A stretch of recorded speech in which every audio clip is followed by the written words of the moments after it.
Yeah, for me that word has that meaning, but it also has a deeper meaning for me. What's been coming to me this week is that is about surrendering to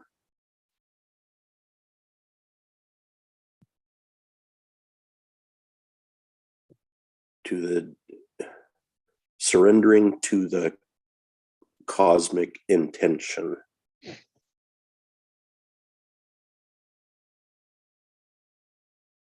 It's like there's a huge intention specifically for Earth and humanity that exists in the whole cosmos, and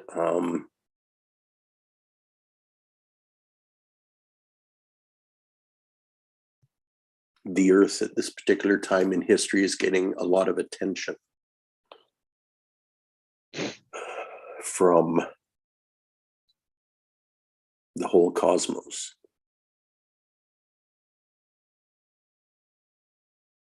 because the Earth is in crisis. Humanity is in crisis, a crisis that's reaching its peak. And when I use the word surrender, I'm talking about surrendering to my personal role in that intention, in that cosmic intention. How could it be any other way? Well, exactly. And so then why does the cosmic matter then? Cosmic matters because that's all that matters. Yeah, but there can be so much there that nothing's there. Well, yeah.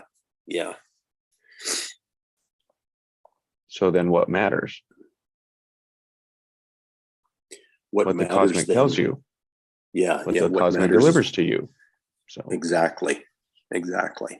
So that's why I'm not a fan of the cosmic, because it takes responsibility, or it can, how we speak about it.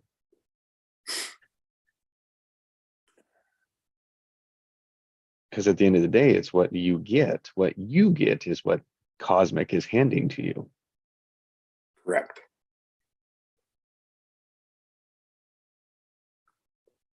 That's why obvious action matters. You talk about responsibility. Yeah, you talk about responsibility. That's it. You're responsible to what you're given. Yes. Yeah. Comes what you receive. Obvious. Nature works that way. Yeah. We're part of nature.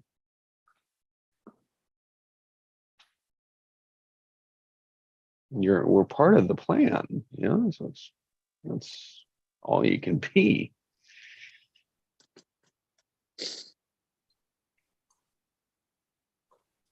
Surrendering, though, it's a skill. It is a skill.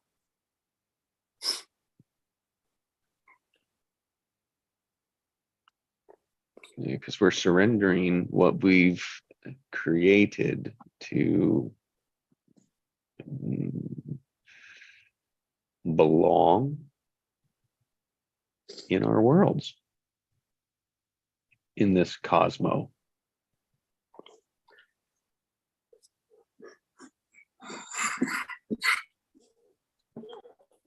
Thanks for the word surrender.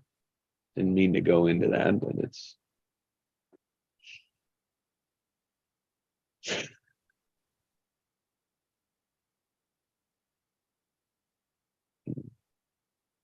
surrendering is like the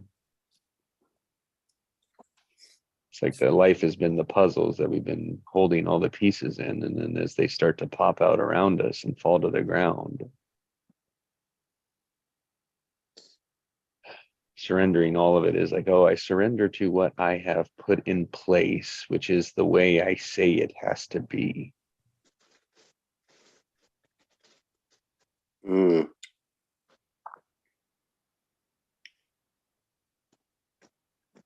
So we are surrendering, we are shedding the skin of the old identity. Yeah. Yeah. And that limited perspective. That's right. First time seeing like, oh, I don't have to be limited, but my automatic, my pattern, my perspective, and my filter is to just come from scarcity, and I don't even see it.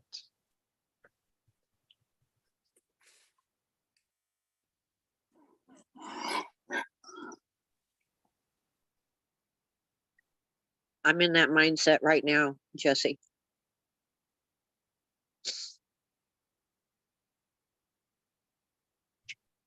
It seems like I walk around in fear all the time, worrying about what's going to happen the next day and how am I going to make it. Yeah. Yeah. That's because it's a mindset. Well, Structure. yeah. Well, that it comes to the why this work is difficult.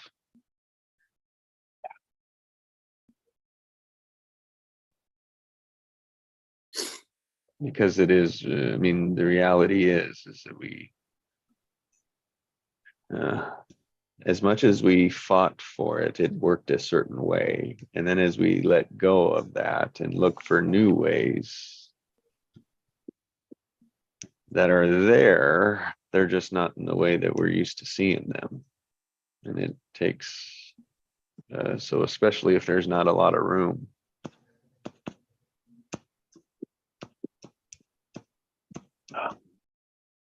That makes so much sense, Jesse. Yeah. For me, it's the mindset. It's my mindset is part of what I need to surrender. Need to let go of. Yeah. Because it's my mindset is the way I think things are. Yeah. That's it, Greg. And that's been created in misinterpretation and misconception and misunderstanding.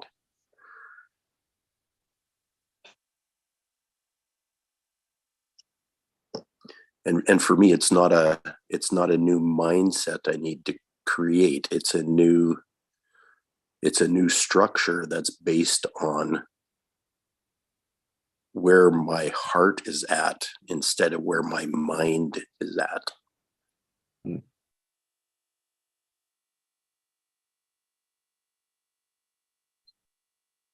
And that's a whole different ball of wax. It's a whole different center. Mm-hmm.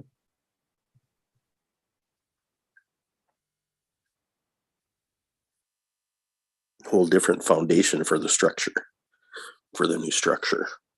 Mm-hmm.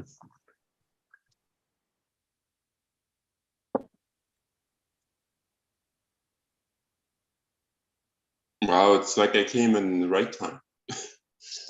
Morning, Pascal. Good morning. Yeah, hey, Pascal. I slept in. I didn't put my alarm. Good. I was like, I couldn't believe it. Yay! But I show up. Yeah. My wife was like, well, yeah, it's okay. It's okay. No, it's not. Like, I want to show up. Yeah, I know it's really interesting talk, but yeah, I really resonate with that because I was watching, do you guys know Daryl Anka?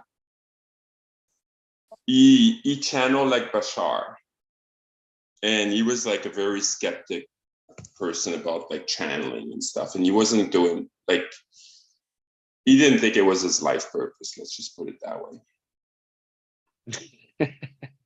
You know, like, but things happen, right? So it started with like, I think that's what we're talking about today. Yeah. yeah, okay. Yeah, it's kind of to be open to everything, right? Like, but Yeah, it start by seeing like a few ship, like he saw this with his friends and like anyway, like, so it's a really good documentary on Gaia, if you guys have Gaia. It's called The First Contact. And it started like this, but then like he was just curious, like, like, what are those, right? Like, so it didn't look like an airplane or nothing like that, right? And so he went to like learning how to channel, but he didn't, like, he was just curious. And then like at that time, like, the person was channeling someone else, but like he was like, there's someone that is here for you if you're ready to channel. And he was like, what? Like, that doesn't make sense. But he had this, through meditation and stuff, like he had this vision. So anyway, so it just started like this, but like he like a big of his, like his main message is like, our unconscious is the mirror of a reality. And he says, you don't need, you don't change your circumstance or your event, you change what's inside of you. And we were talking about this yesterday, right? Because I was like, it doesn't matter if I have like 100,000 or $1 million in my account, I'm still scared of like spending it. Right. So it's really your mindset, right? So, but yeah, my word for today is mirror.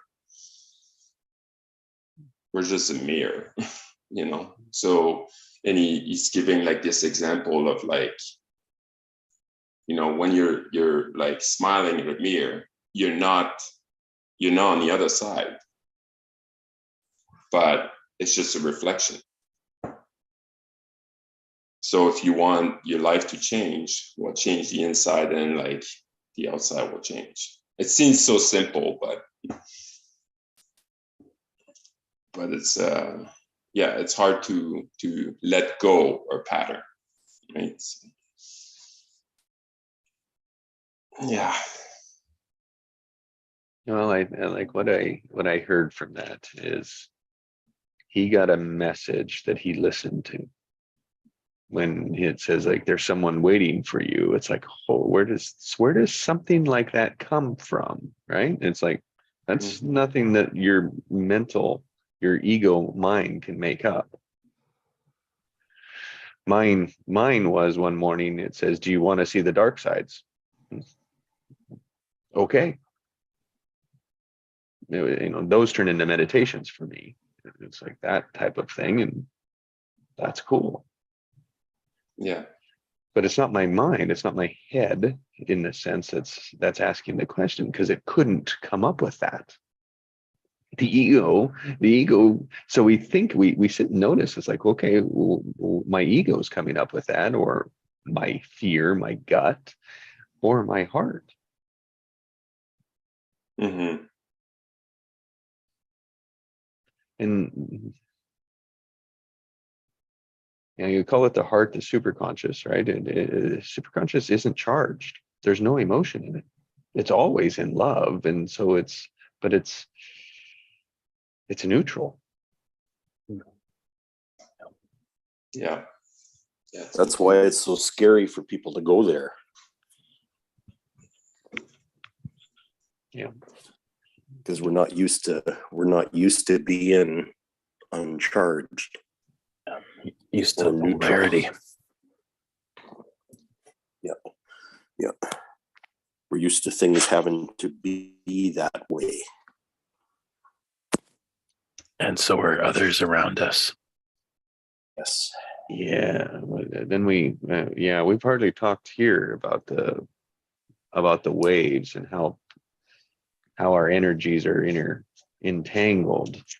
And as we start to, as our wobbles, so again, it's like if we go for what we want, everyone isn't going for what they want, and we create patterns together about that. Yeah. And as we start to flip it, and so how a good metaphor I love to use here is imagine that we're driving down the road. We're all sitting in the car. Better yet, you're in your car, I'm in my car. We have our own self there, right? And it's the ego that's always driving. if we're old enough, right? Wasn't always the case, but where ego's driving, superconscious is the car, Bob's in the back, which is the unconscious, right? And superconscious Sue can sit in the front with you because she was there the whole time. And it's like we're driving around, driving forward, right? Because that's the only thing we can do is go forward in that. But then if we're looking forward, what do we see? Just the rear view mirror.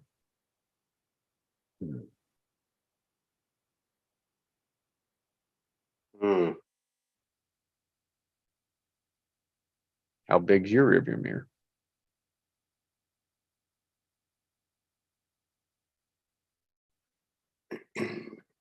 What are you missing if you can't see the front through the windshield?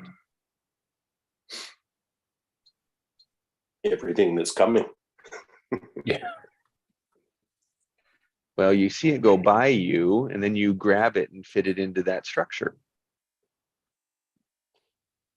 Same thing as if you were just sitting backwards going forward. So imagine that we are shooting stars, right? And we're shooting out through the galaxy. And instead of looking forward where we're going, we're looking back from where we've been.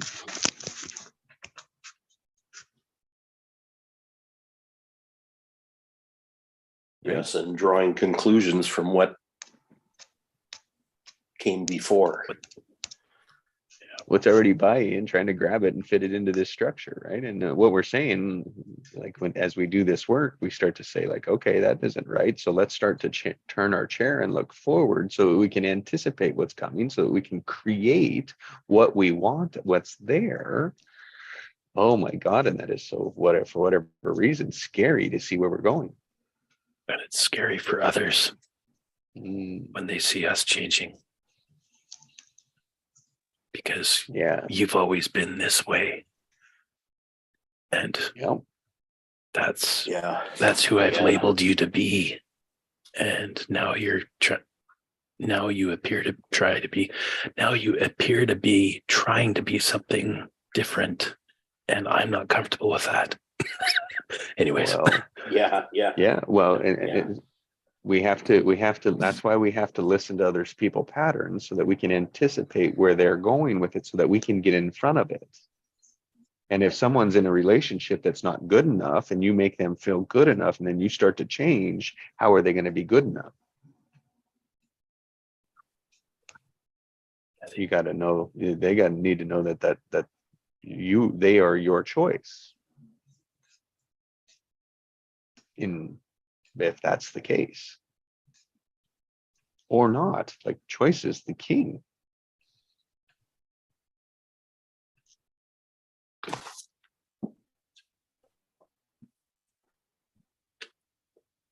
Better word for that is focus. Choice is the focus.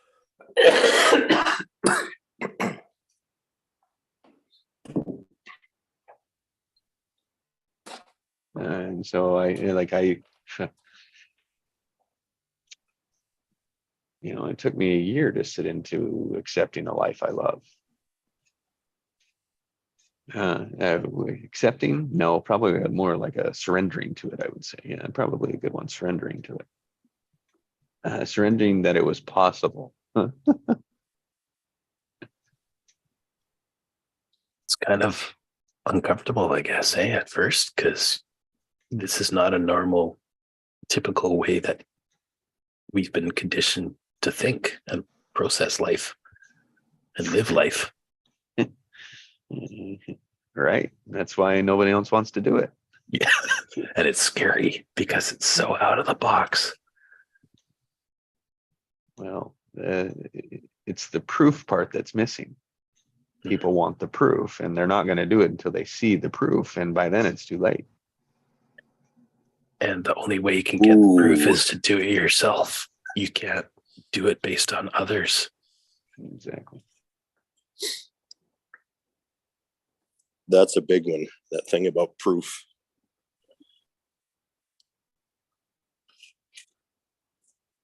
Man, I miss these conversations so much.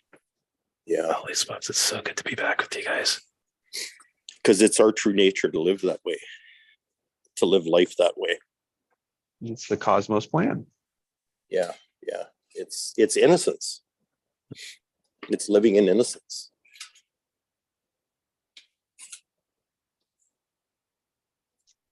Yeah, and from the childhood through learning it that way rather than for the first 4 years, really only 2. I mean, we don't really learn it except for what we've learned inside. And then we begin to take on that everything out there is more important than what we are on the inside. And that's the structure of the world that, for whatever reason, if we look back, it got to this point. But the point of it is how do we change it from here?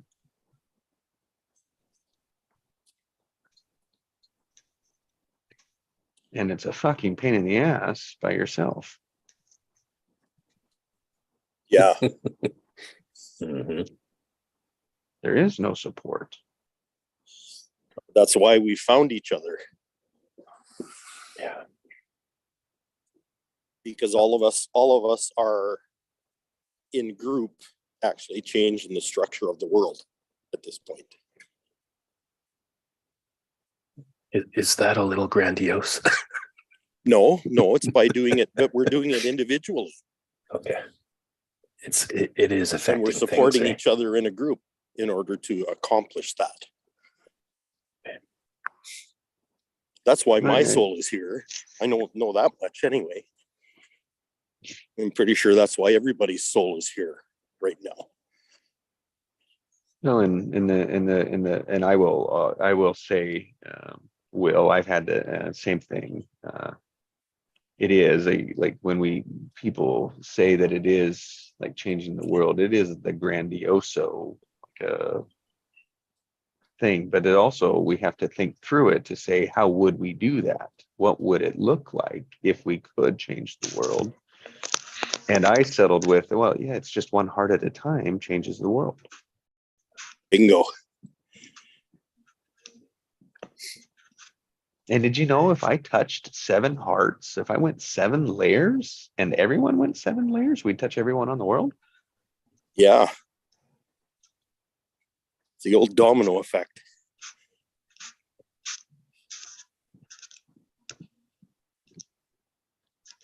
That's how I could get to, oh yeah, that's how this changes the world.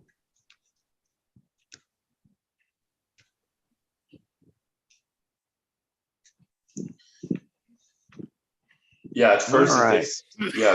takes a lot of effort, but then, if you follow the Fibonacci sequence, then it gets bigger and bigger, right? Like it's just, like it's always the work in the beginning that it's to get that wheel spinning, right? Well, But- let go all the structures that were there and then reorient them towards what you want. I mean, you think about all that momentum that was built up, or resistance, right? The momentum of everything that you built up before, you've got all that's got to readjust.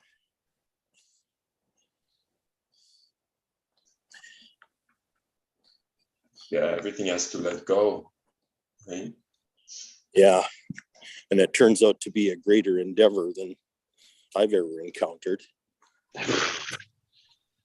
Yeah, for sure. You mean the internal work, Craig? Well, the internal work, but it's also, it's also a huge unknown. It's no man's land. And it's lonely. Yeah. It's lonely, and it's really, really hard to get the flywheel started in the first place. Well, because it's going the other direction. No momentum. Well, yeah, it's going the other direction, but it's got absolutely zero momentum. So you're pushing back. You're pushing back against everything that exists already in order to get a foothold, in order to just get it started. Well, don't forget that it's been already started. It was already spinning the other way. Well, true. That's the momentum that we're see, and so the momentum that was going the other way is the resistance walking up against the river. So we've been walking up river thinking that's how life has to be. Now, it all depends on where the river is. Is it around your ankles? Is it around your waist? Or is it up to your chest? Or Yeah. to your nose. But you still got to be fighting it, right? You can't be swept away yet. So you're still fighting it, which means you can touch, which means in a river analogy, that's pretty tough. If it's up to your nose, you're not standing there. You're not resisting it. Dear God. You're floating down the river, but you're swimming upstream.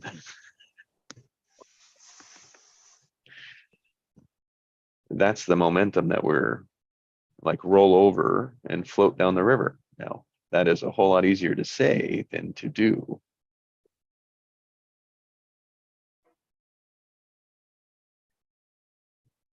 Because that spin, everything that we have for our whole life, right, was spinning one way. And then we're saying, well, that spin's not working any longer.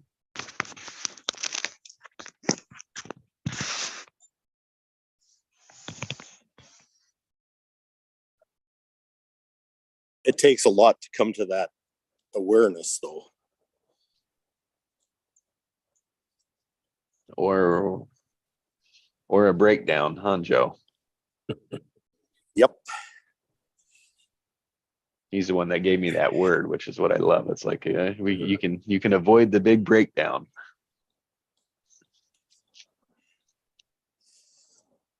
You don't have to have the breakdown. So welcome, Joe. Let's see. Anyone else want to share their word for the morning? We're kind of doing it out of a funky order, but that's wonderful. Mona left. All right, Mona. I can share mine. I'm choosing happy regardless of external circumstances today. Happy inside.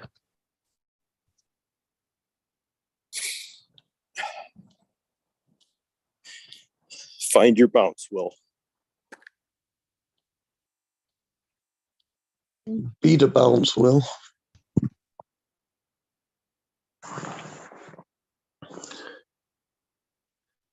I was watching this really good video. I shared it in the group, and it was this guy talking about how to never be lazy again. So I thought that's a good video. I'll check that one out. But he was talking about two different ways of learning and two different ways of growing, and one is through pain and suffering and breaking down. And the other way to grow is through insight, which I thought was pretty interesting. And then I shared another video in there with Gary Zukov, and it's funny that he said that about lonely. And like, yeah, obviously I resonate with that. I can feel like lonely sometimes, but he was saying that we're never actually ever alone in the non-physical realm. We're never alone. And then I was watching on YouTube, you know, I was just chilling and watching, but I wanted to come in because when you were talking about changing the world, that's something that I've always been, you know, focused on.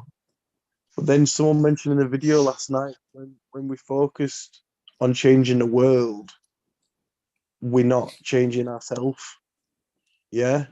And to change the world is to change ourselves. And it's like when we try to change the world, it's like we're combing the mirror, you know, and nothing's ever changing. We change the world by changing ourselves. So like this is a big conundrum, do you know what I mean? Because that's it can sound all grandiose, we're changing the world, but like where's our focus? Is it on changing others, or can we best change others by changing ourselves and our own internal resonance? That's my word for today.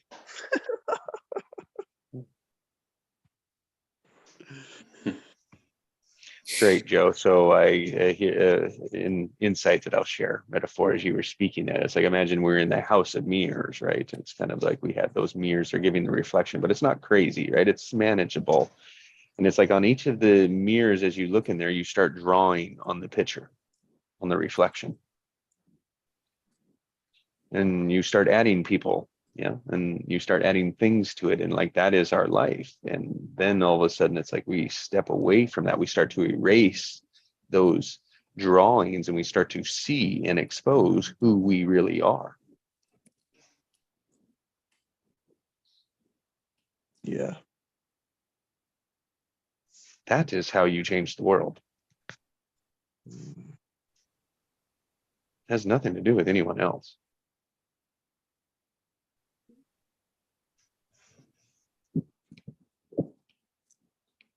It reminds me of a quote. Someone asked this guy, "How do we treat others?" And he said, "There are no others."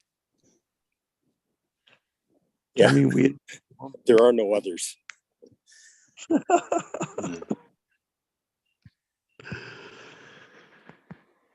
Have you guys noticed, like, as you doing this work, how the people change around you? I have. And it's like I don't have to change their mind. The more I change myself, the more they change. And it's not just the people that change; it's the circumstances, situations, and events. Mm-hmm. And the people is one part of that.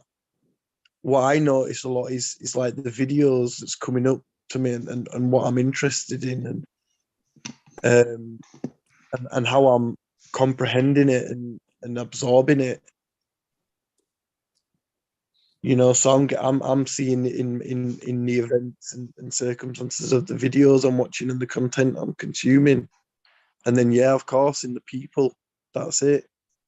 It's like we change it inside and it changes outside.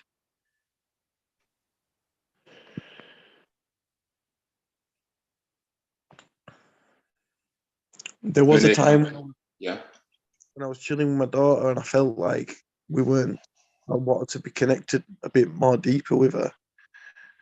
And I ended up tuning in my frequency, you know, and my vibration, you know, to that of love.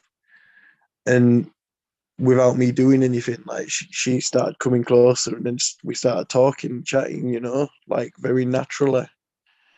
And that was rather than the old way would have been like, right, what can I do? What can I try to figure out to like get her talking? Rather than doing it externally, I went internal and took responsibility for maybe my energy. You know, maybe it was something I was kicking out that was making her feel like uncomfortable or whatever. So that's it. Wow. But yeah, powerful to have that knowing that we can change the circumstances of the people around us. And not only that, but how we are in it rather than in the experience, more observing it, more step back, less reactionary, more responsive. And but yeah, wow.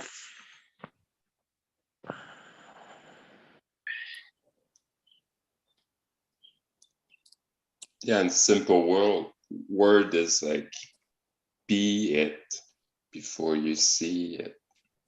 Mm, mm, It's got so much meaning to it. mm. You know, took me a while to understand that one. Yeah. Oof. I still don't understand that one. Yeah, that's it. We're always getting it. I got As a soon as piece of it.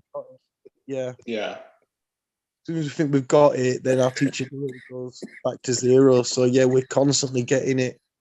We're constantly you know, getting deeper and deeper with it. But yeah, of course, not truly got it. If we truly had that realization, live that.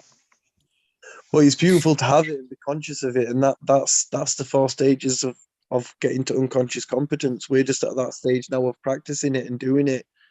But before we know it, it'll be unconscious. Well, You've been listening to Your Wish is Your Command, Joe. Oh yeah, I love that. I'm just starting to grasp the concept that my heart is a piece of the cosmic heart. Mm.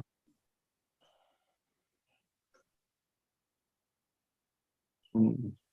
So let's say, yeah, and here's how I think of that. It's a great part of be it to see it. Yeah, it's like you go to the ocean, you take a vial of it home with you, you bring it back to wherever you go, and you set it there with you. Is it still ocean?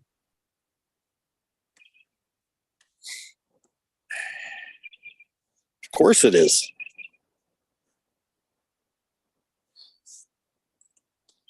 It's just a piece that's contained temporarily Just like your in a body, bottle. huh? Well, exactly. Yeah, that's interesting because like all water's pretty much ocean water, but when I'm sat in the bath, I don't feel like I'm sat in the ocean.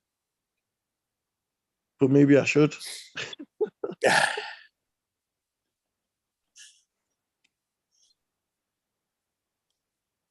Mm, I think So someone yeah, says, yeah, someone says like, you're not a drop in the ocean, you're the ocean in a drop. mm, mm.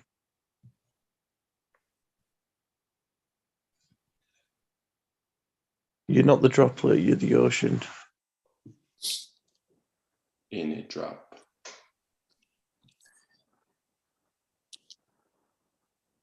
Connected to all it is, has, and never will be. But that's it, it's when we perceive ourselves as the droplet, when we perceive ourselves as that vial of water taken from the ocean and not our true essence, not identifying. And that's what Gary Zukav's saying, aligning our personalities with our soul. That's authentic empowerment. Or see ourselves as the ocean. Exactly. Because we've been tricked into thinking we're his bodies, Or we're just a part.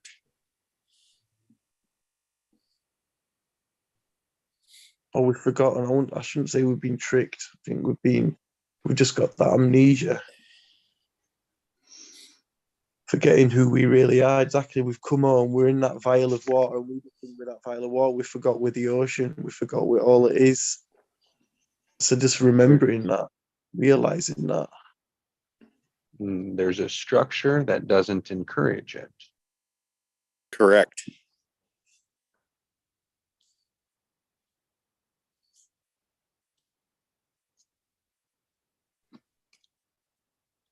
Doesn't is a limitation, and I think as we like, if we're going to look at be it to see it, like look at that, we have to pull apart the being and doing of human, of us, of our every moment.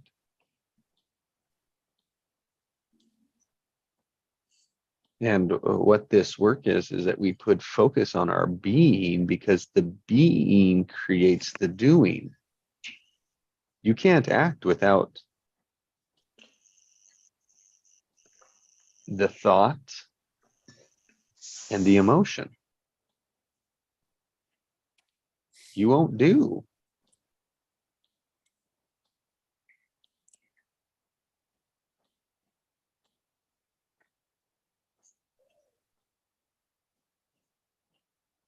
We've just never put any thought to it. We've always just done.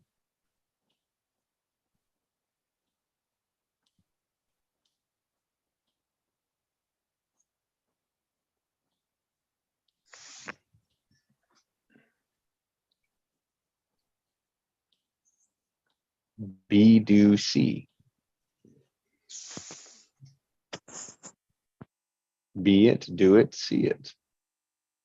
That's creation. The invisible is in the being it. The doing is the action that people say to be like, oh, I wonder what that is. Make up their judgment stories about it, and then the proof is in seeing it. The creation is the second one. There it is. We call that the experience.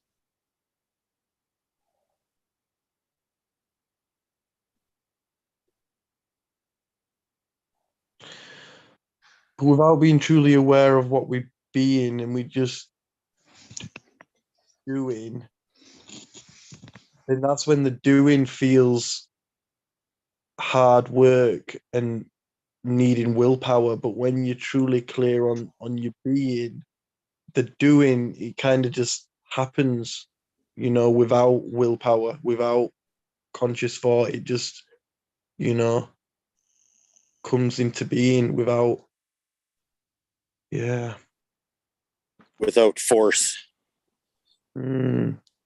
with flow. And Yeah, it's bigger and spontaneous. bigger and bigger than you could have ever imagined. So what's happening is you, rather than shaping it the way you need to see it, you're allowing it to show up the way it needs to. Mm. Yeah, yeah, yeah. Those are not the same thing. No. Unless you are the best in the world and you can only come up with the best thing that there is and no one else and nothing else is ever possible, then yeah, that's what you'll be stuck with. That's what you'll be resisting, and it won't work, and it'll turn up empty every time and frustrated until it's like, oh, I might do something different. Mm, mm.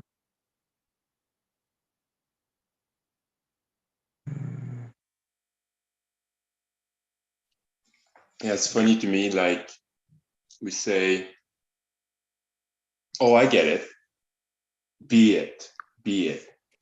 Okay, so we all know that everything vibrates in the universe. So we got a signature frequency.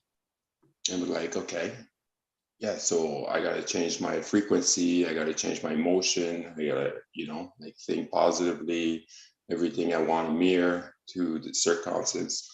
But then the question is like, how do we do it? How You know? is a doing question. But like, you just say like, oh, I'll be it. And then we're asking like already like, oh, how do I do it? So it's all, we're already in it doing it. Yeah. Yeah. So how do you be it then? So rather than say how do you do it, how can I be it? But it's the simple things, man. It's literally just following your breath, mate, and just going into your body, going into your heart.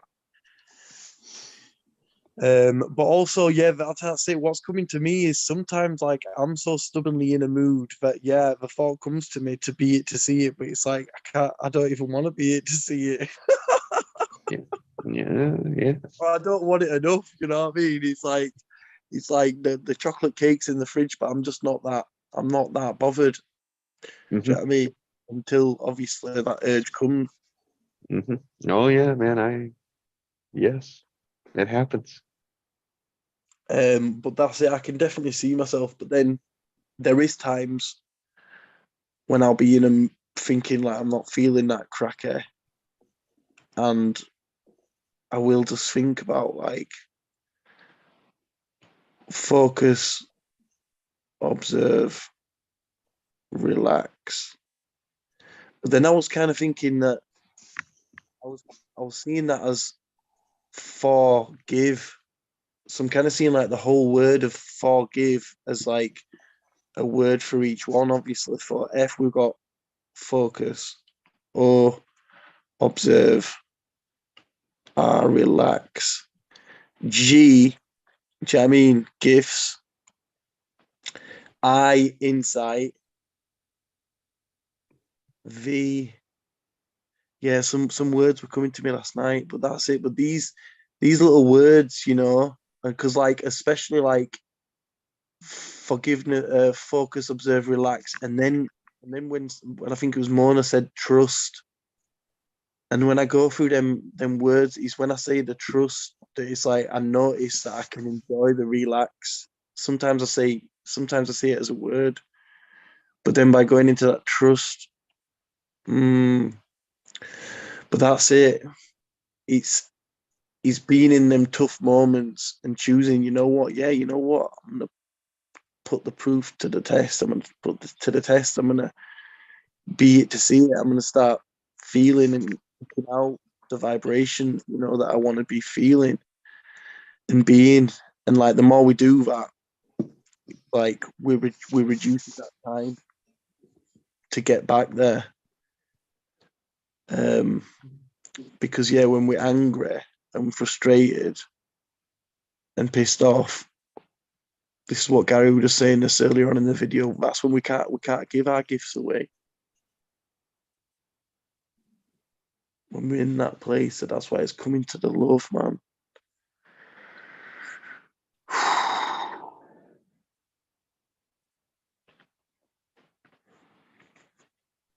But that's it. It's the big one. Be it to see it.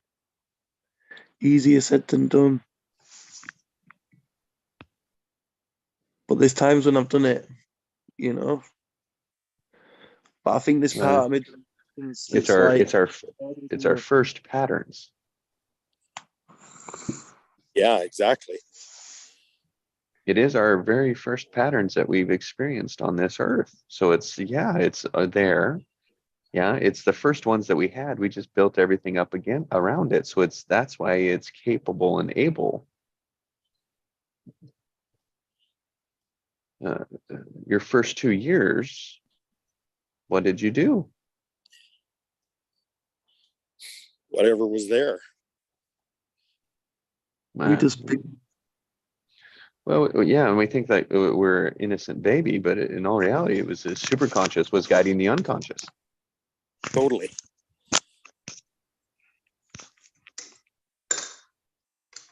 The feelings, right? The feelings is the being part of it. So we were being.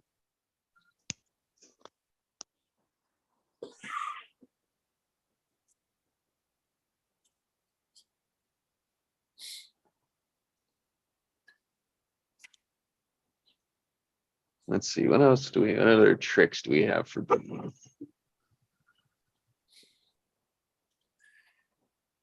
We got a new neighbor dog.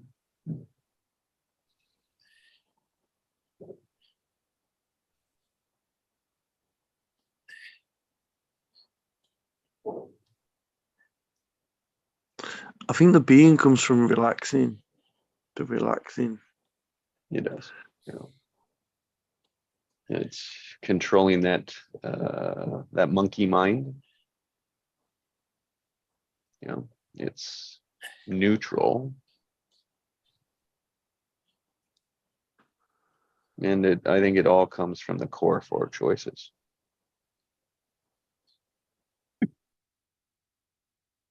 Yeah. Neutral comes from there, you mean?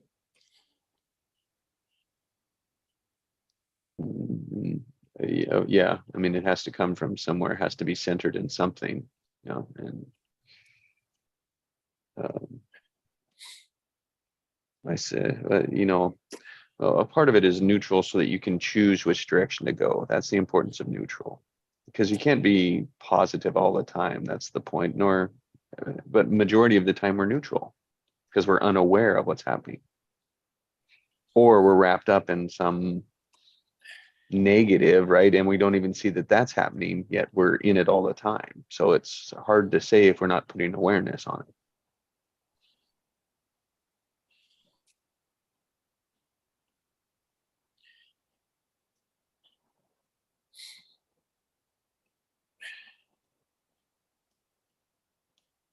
Let's explore that some more, because earlier in this conversation we talked about the superconscious being neutral. Mhm.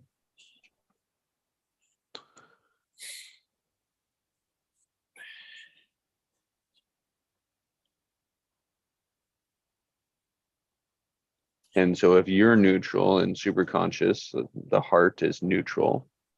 It's always in, yeah, it's always,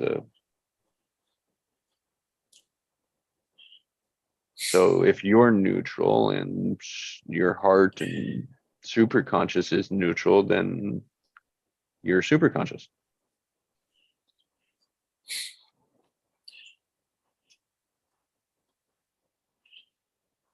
So what's the point? What's the point in trying to be positive then? There isn't. Yeah, exactly. Just as much as there's a point to be negative. Right. So that's a distraction.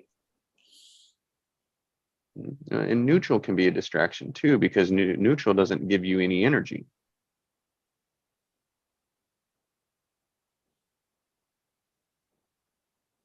What are emotions? Energy in motion. So that's why positive always exists in the positive words: creator, creative, optimism. What do you love? What do you want? What do you desire? Abundance. You see, that's what I mean by that side of it. So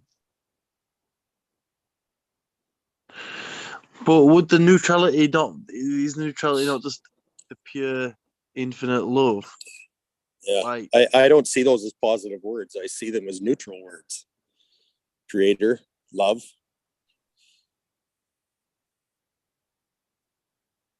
They're soul words. okay. I say the structure of them in society, yeah, Right, right. are positive that's- words. They grow. But that's interpretations, though. Mhm. The interpretations have a charge.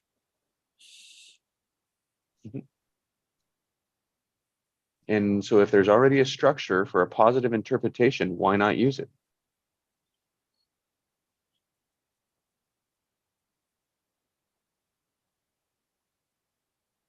Because it's not a creative structure. Oh, that is the creative structure. You have to have emotion in structure. No, you don't. Yeah, true. You're true. Then what would you care about?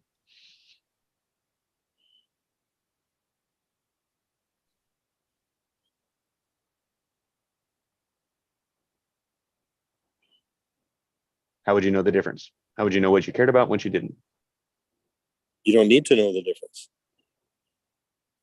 Then you have nothing. but I No, think the you don't. You have, gauge I is don't. on, You have I don't know, Great. And you have nothing there. which is creative structure. Great. I don't know, and nothing is creative structure. It's the beginning of it. Yeah, it sets it up.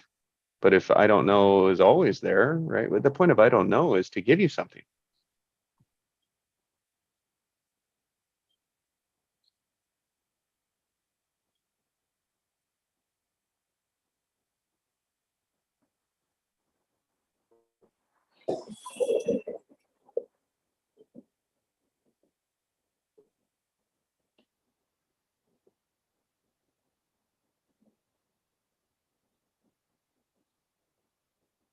Because if we float around and I don't know, you're a beach ball.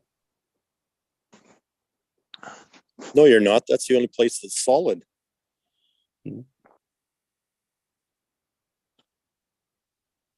Okay. So That to works for speak. you, then that works for you. That's great. Yeah, yeah. We're talking about two different domains here, though. Maybe.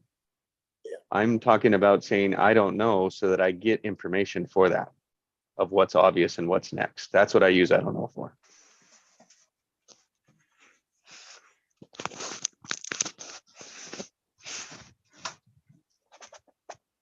Hmm.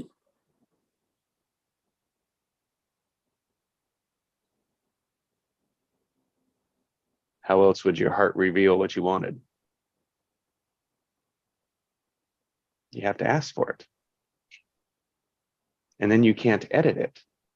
That's what we do. Our pattern is to edit what we get. And that's the pattern that we're trying to break. That unconscious editing that happens so quick, you're right in between the structure of asking a question and answering it. Yeah, true.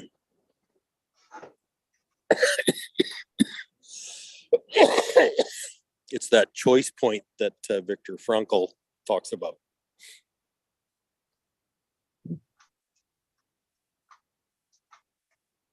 And from that, then he found a meaning. And was his meaning neutral, positive, or negative from your point of view, Craig?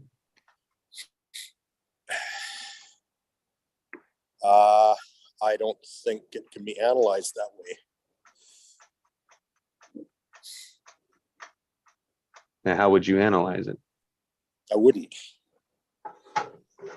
Then why bring it up? Because it's meaning. Oh, so it is something, it's meaning. So then, Yeah. And what meaning did it give Franco? Franco, what meaning did it give Frank?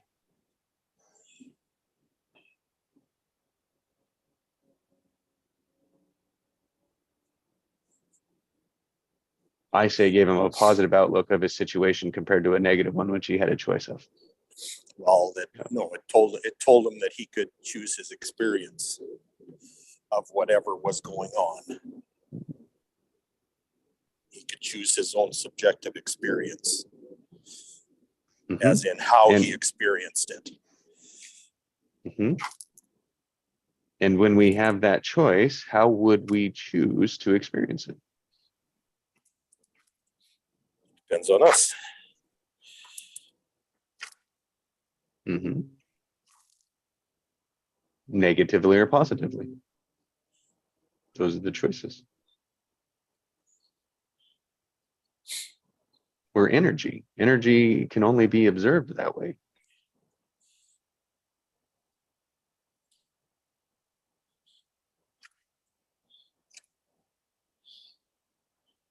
How much do we measure energy? Volts, amperage, frequencies.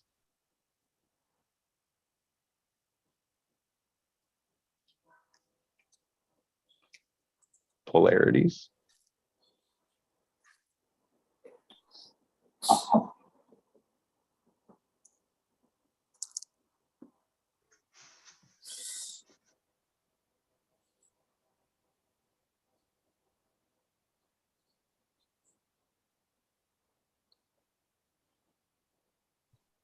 Because then it shows up and we can say, oh, from neutral, we can say, oh, how do I want to experience this? I haven't said I want to hate it. I want to be pissed off at it. I don't say that anymore. That's not a choice I choose. It happens, yes, but I don't choose it.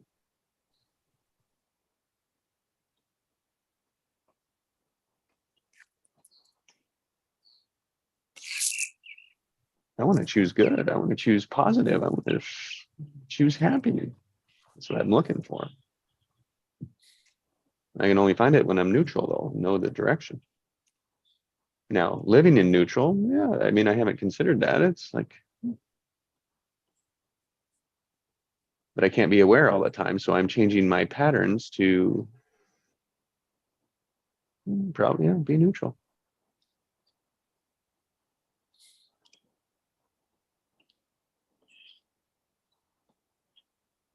But, and so then when I'm neutral, I'm looking for what would I love? And that's going to have a charge for me. That's going to be a positive charge. And that's how I get to look for it. Thank you for sharing this, Jesse. This is really helpful to me. Yeah, it's for all of us, right? It's our own experience. It's our own journeys that we can help see how can we improve our journeys, which is what the joy of working together is. And I call it joy. I don't think it's neutral. Now, were there parts of it that were neutral? Yeah, I mean, all I can think about is like this moment of now. That's the only one that matters. There it is. That's good. Yeah. So it's all, yeah. we've been talking about it without the structure. Yes, exactly. So in structure, what is now?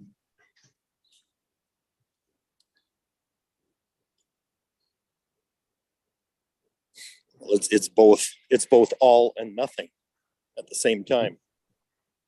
Okay. So it's truth. Yep. Now is truth, no matter what.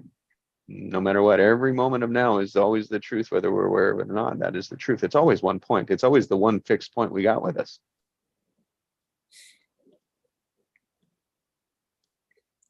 How many points do you need for structure? Just one, actually. Are you sure?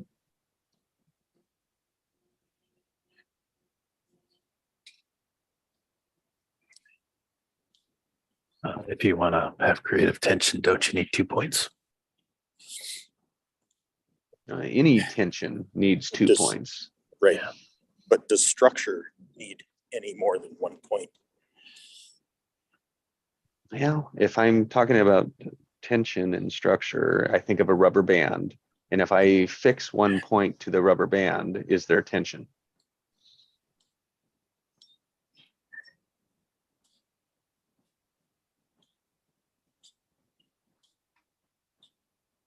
Scientifically, we could say yes, because gravity is pulling on the other one.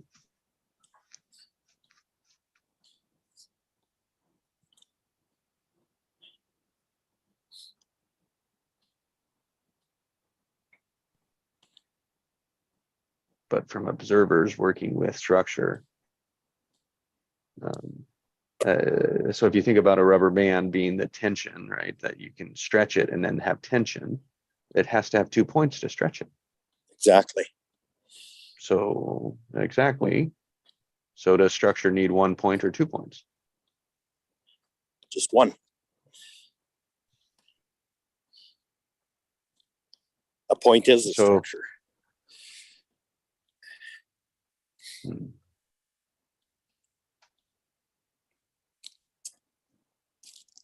Then where does tension come from?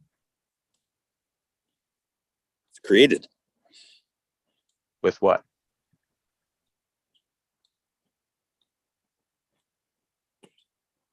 With whatever stuff is created from. Another point. A comparison. Structure, you can only compare it. The tension can only be when you compare something. Hmm. Contrast.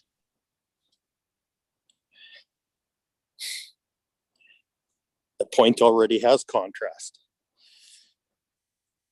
There's point and not point. Mm, yes, and it's like, oh, there's an apple and everything else.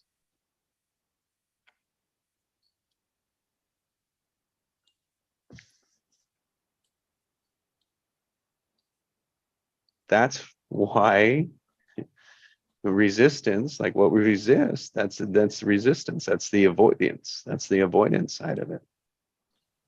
I'm not saying you, it's just like a, What, the part that's not apple, you mean?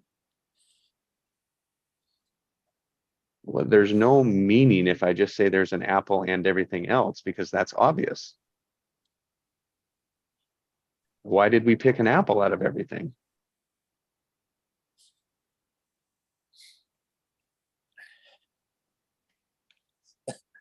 I don't know. You brought up the apple.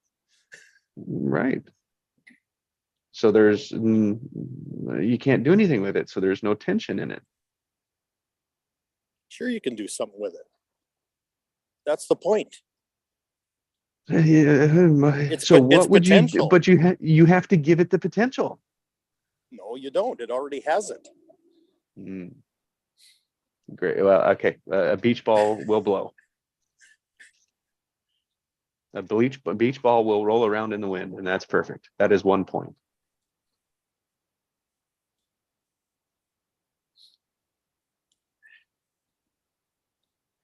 I don't call that creative structure. I What call was it like? that I call that being in someone. I call that being controlled and kicked around by someone else's structure. That's what I call that. But if we Yeah. learn about the three structures, the stick in the ground and the swing, and then the third structure with the true choice, the stick in the ground is a one-pointed structure. It's just a stuck structure. Is that not a single-pointed structure? A stuck structure as well. What? Well, to be stuck, you'd have to have 2 points to measure. Right. If you're a stick in the ground and you're a fence post, if that's the singular pointed structure, and then the swing is the 2 points, what's the true choice? Isn't the true choice singular? And then by having that choice, the flow comes from that. Like you're You've saying, got where's two, the you got 2 points. You got two. That's my point. You have structure is 2 or more. Structure is defined as 2 or more points. No, not true. Now, how I learned it in Magnetic Mind from Chris is how I've learned it. So that Oh, okay. is, Okay. that's how I say structure. And if I'm working creative tension has to have a comparison. It has to be between 2 points. Resistance has to have 2 points.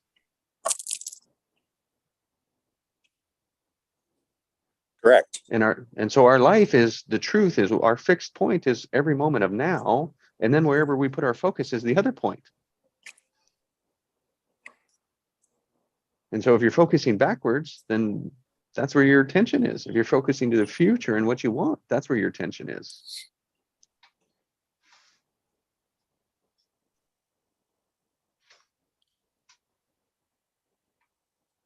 Hmm.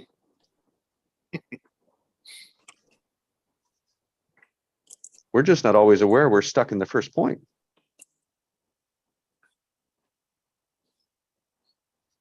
Okay, I'll just say my observation. So in these calls, I want to be neutral. I want to be like, I don't know, like in really innocence. But when I finish this call, I want to create something with it. You know, I just don't want to leave it in neutral.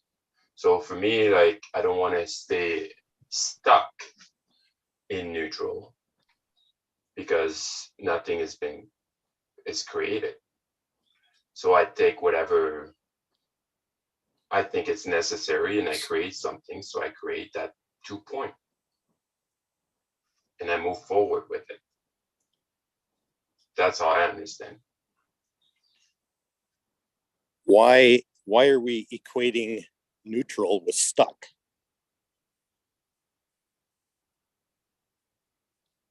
Well, no. I'm just saying I don't want to be. Yes. Yeah. Like I don't want to be stuck in any of them.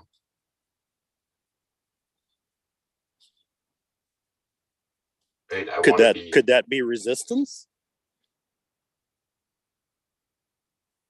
That impression that neutral and stuck are the same thing?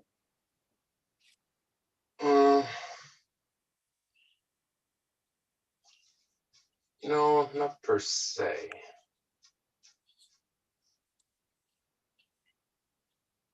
It's a good point to bring, but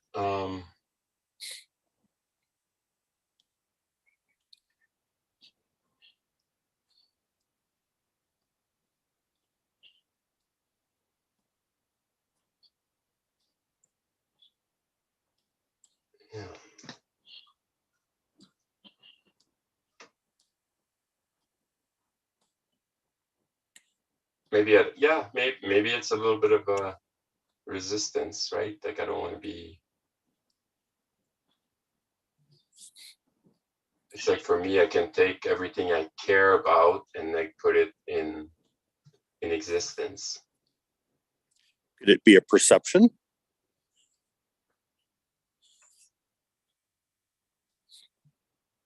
It could be, yeah.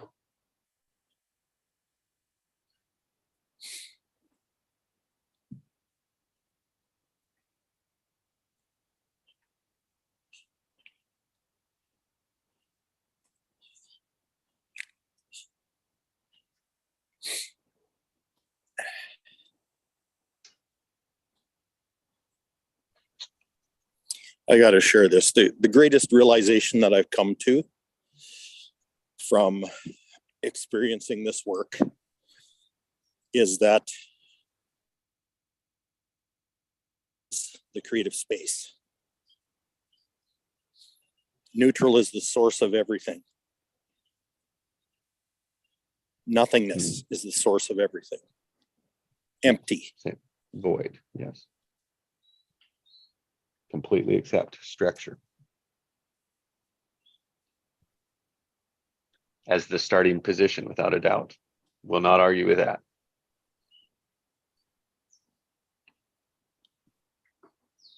But unfortunately, we can't start there. What do you mean we can't start there? You're alive. You're already a structure.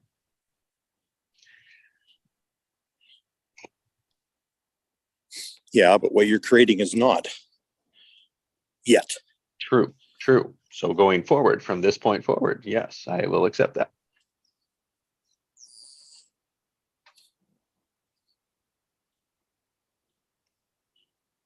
So we're combining complex structures. We're creating complex structures now, which are simple ones, combining them, and that's two or more structures.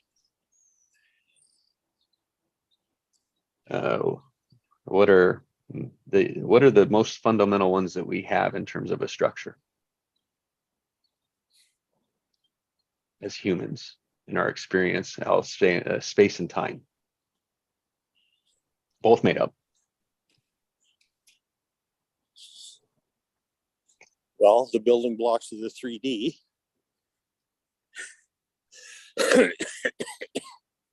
This is from one of the first computer animators that did it, is you create a point, and then you create another point, Mm-hmm. and then you join them together with a line, and then you create another point, and another point, and you join them together with a line. Uh-huh. I mean, it's that simple. 100%. Like, what can you do with 1 point? Anything, everything, and nothing. Right, exactly. So what if you don't make another point? Which one of it is it? Well, it's just potential. No, you didn't. If you don't make another point, then what is it? Which one of those three is it? Morning. Isn't it pointless? Yeah, it's nothing. Well, no, it's not pointless because it's a point. Sorry, mate. I just had to drop that one in. Yeah, you're right. It is a point. It has a point and it has potential. It has a potential, just like you.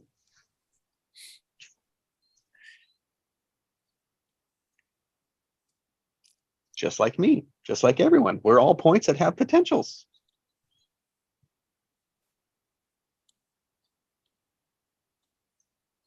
That doesn't make it nothing, and it doesn't make it insignificant. But never. No, just makes it a point. Because we're focusing. It makes it something to play with. That would be something. I just want to say I love you guys. Yeah, it is. I mean, it's a chicken and egg type of thing here. Well, sort of. I'm not arguing that, yes, 1 point is a potential, but you had two. One, you put a point on there. You know, we said there's a point, so there's 1 point. Now, is that a structure? It is with me because I put a point there. Yeah. So there's the structure. If we're the other point and we're going to that point, then they're the 2 points, aren't there? Are we already at a point? Well, that's what I was saying. Now is Yes. always a point. Yes. Now is a point, which makes now a structure.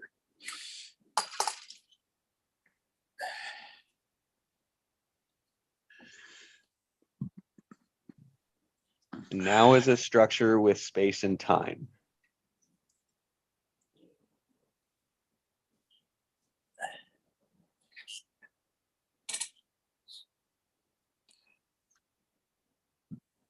So I'll take your example, Craig, about like the animation.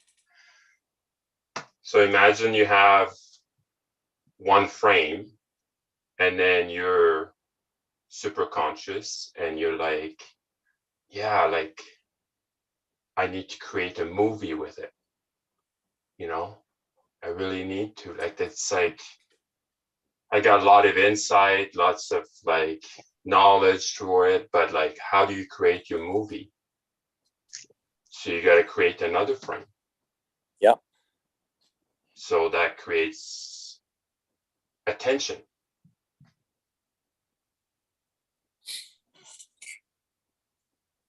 And then you create another point and another point and another point, and you attach them all together, which makes your movie.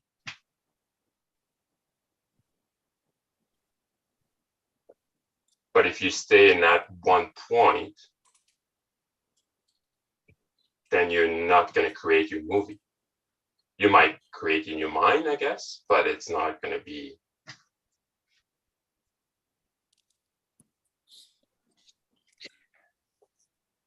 Is that That's all you helpful? ever have is the point.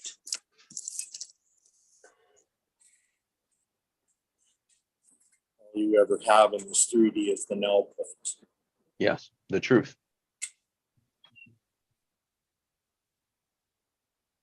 Yes. Which is always our perception. And so whatever we come up with in the Right, moment okay, is the so is truth, whether it is are the truth, you- whether it is the truth or not.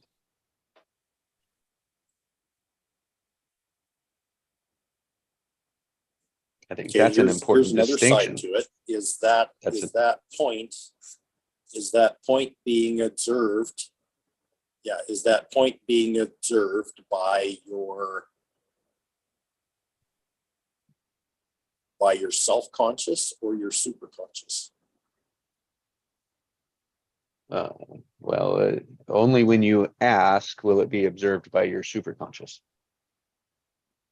Only when you ask will you be able to observe your superconscious. Or if you're skilled enough to Okay. like move from there, then yes. And Right. then it's saying yes to the obvious action because you're already in creative structure, because you already have That- lined out where you're That's my going, what biggest you want. takeaway. Yeah, that's my biggest takeaway.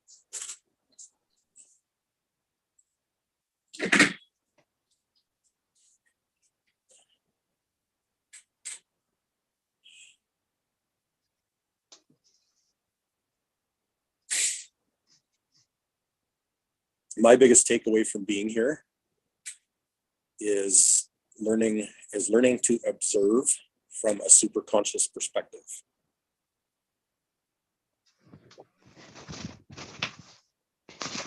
And then what? And learning to create from a superconscious perspective. Yes.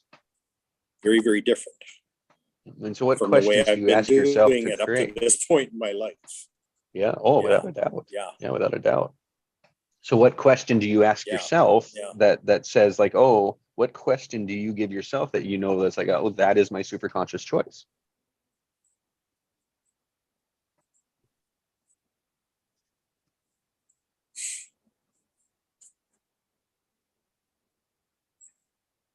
Or Well, like, the how do you first know it's question the I right ask action? is what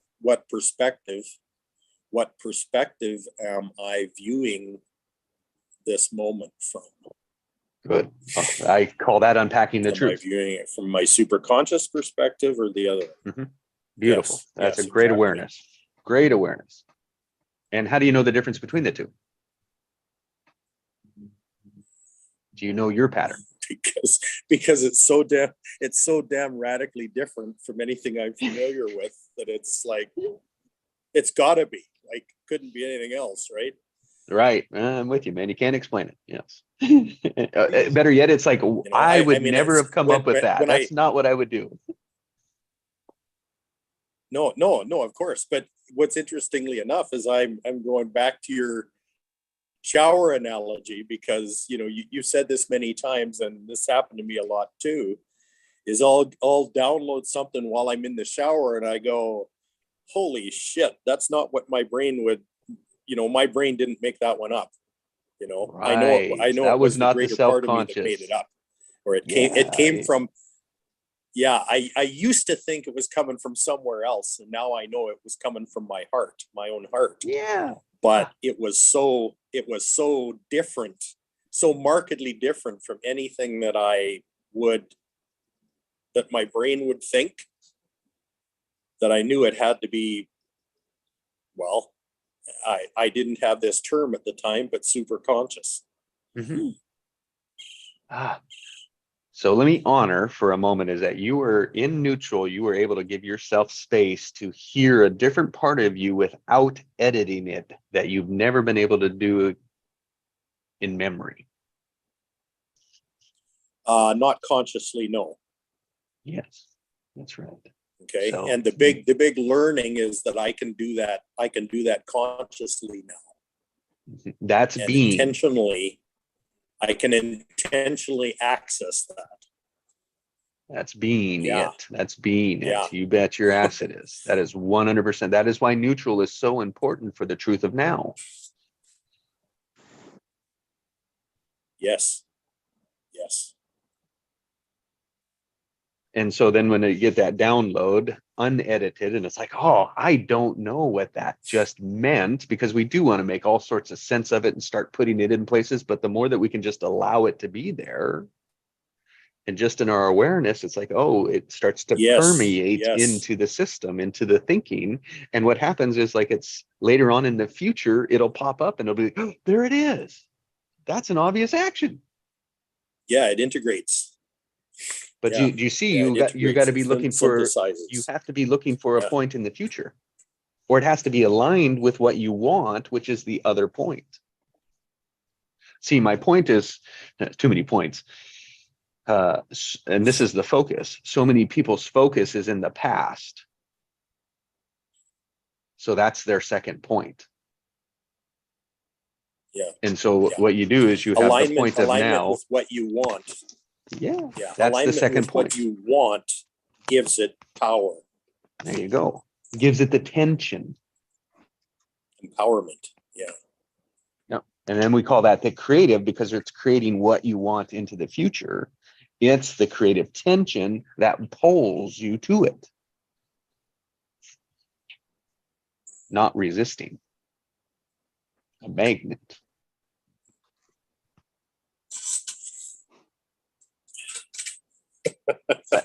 This is really good. My hummingbird is back. Oh, well, I'm glad we got to a point there that's useful with it. And it was really good because it you know, in a challenge like challenging it is like I think we established like the one, and I think so often that we forget that our current reality right now is always a point. Yes. The truth of now Yes. is all. I think we forget, like that's the part that we were unaware of because we're always in the future, or we're always in the past, or we're always in our fear. Right. And Right. that fear doesn't allow us to see anything in the moment of now.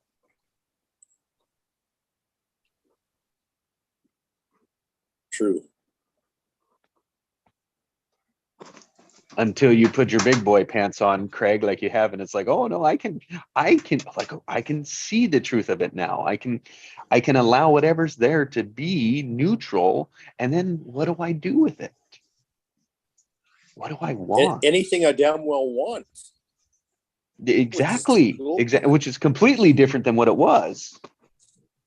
Right. Right.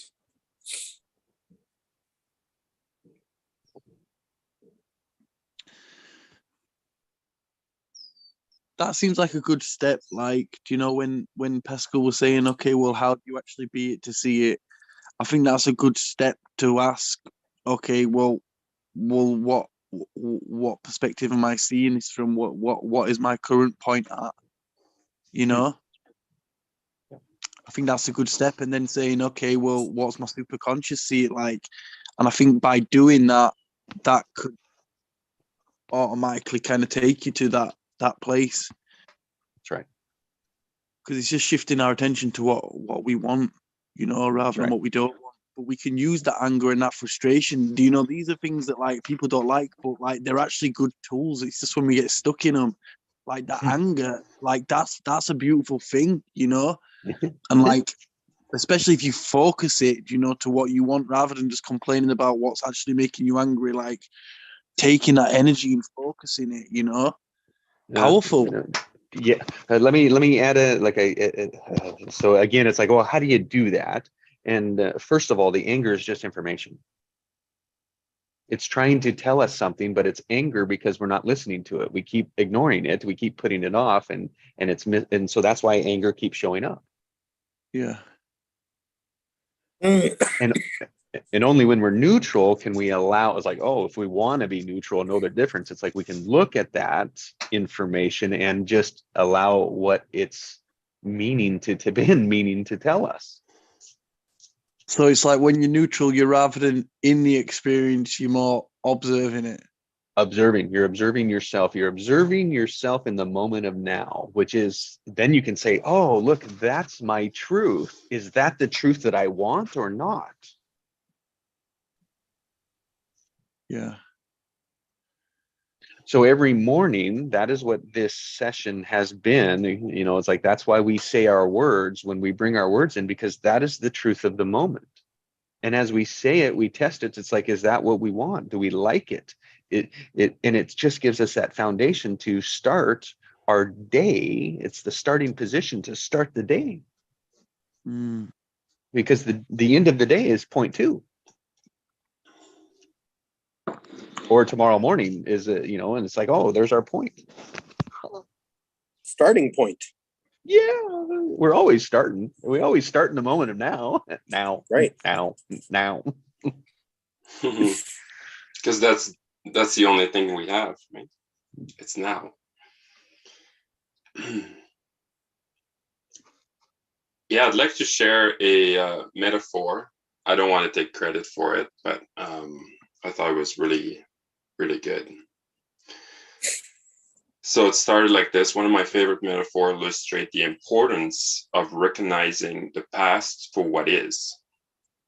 Imagine that you're on a boat headed north at around 40 knots. As you stand on the stern, looking down into the water, 3 questions comes to mind. First, you ask yourself, what is the wake? The answer is what the wake is nothing more than the trail left behind. The second question is, what is driving the ship? The answer is that the present moment energy that you're generating through the engine is driving the ship. Finally, you ask yourself the most important question, is it possible for the wake to drive the ship? The answer is no. Of course, for the wake, it's just a trail that is left behind. It can never drive the boat. Now imagine that the boat is your life, and the wake is all the things that you have happened in the past, what your body is like, what your parents were like, where were you were in the birth order, how your mother treated you, whether your father was an alcoholic, and anything else. Most people live with the illusion that their wake are driving their lives, which is absolutely impossible. In order to nourish your soul, you must be able to get out of the wake. Wayne Dyer.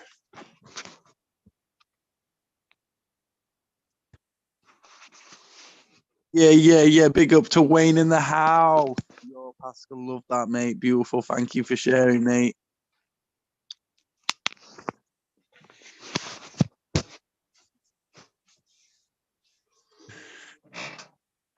Wayne Dyer, what a ledge. I love that. That really resonates. That, wow. That wake, them waves, identify so much and relate ourselves so much to that past. And that's it. And we're driven by that past, thinking it's creating. Wow.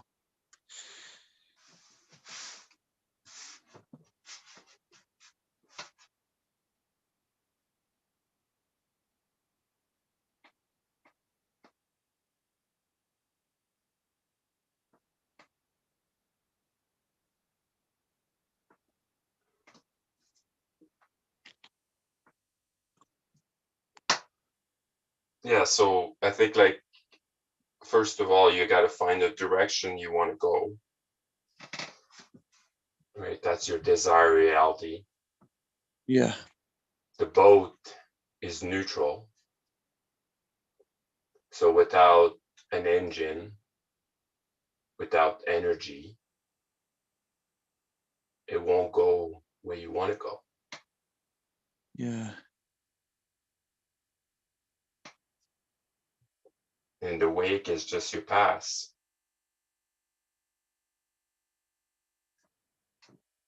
And just thank your past. But that's it. Imagine trying to change your past, and it's like the ship's saying, like, no, no, change that wave there, change that wave. It's like impossible.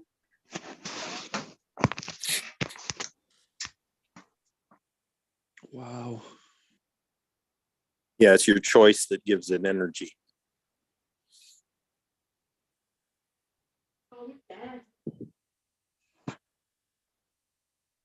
In fact, it's just waiting for you to give it energy.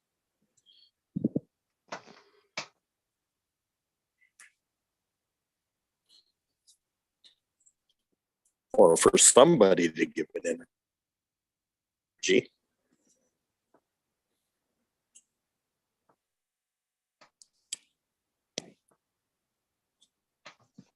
Yeah, because imagine you're on the boat. You can't hear you, Jesse, mate. You can't hear you for some reason. Yeah, I was muted, sorry. Oh, yeah, go ahead, Jesse.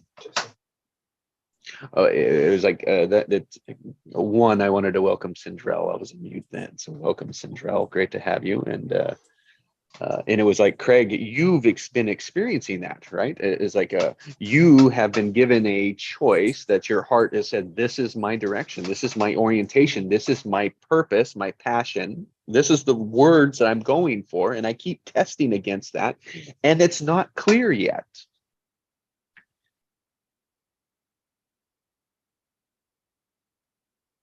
And maybe it is, but it's always getting clearer the more we move towards it. And so, yes, there's always that point now and that point out there that is always being refined, retuned. Yes, exactly. But you never lose point of that one. You never lose. It's like, that's this anchor. That's the stake in the ground is Correct. out in the Yeah, future. yeah. Cool. That's the stake. Created. And this one can move. The current reality can move, but it's like you're tied to that one because that's the focus, and that becomes your tension. That's why the 2 points matter. Yeah, how my mind works.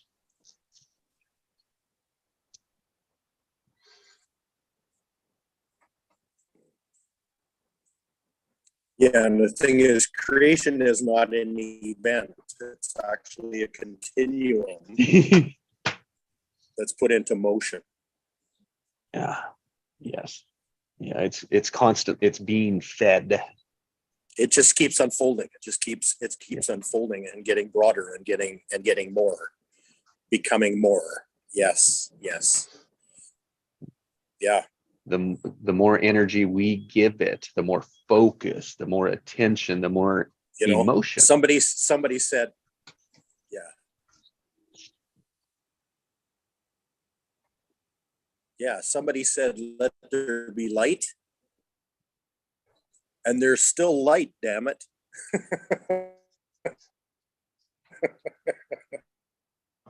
And there's more to come.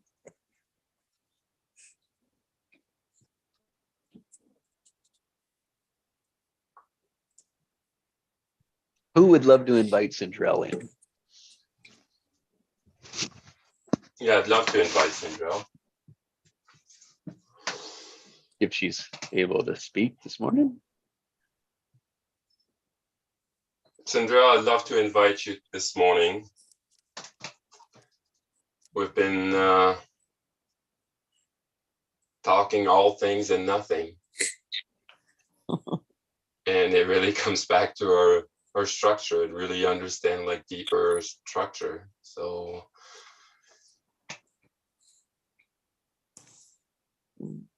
yeah, and the more we Sindrell, you're gonna wanna watch the replay. I am sure. For sure you're gonna want to watch the replay. Yeah, you would have been into it up to your eyeballs. Oh, I kind of sunk right down in the middle of the ocean with it. It was lovely. I got the word dissolve, and then I got the word let.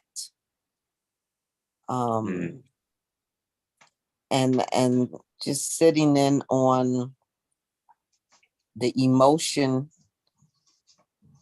moving toward the desire.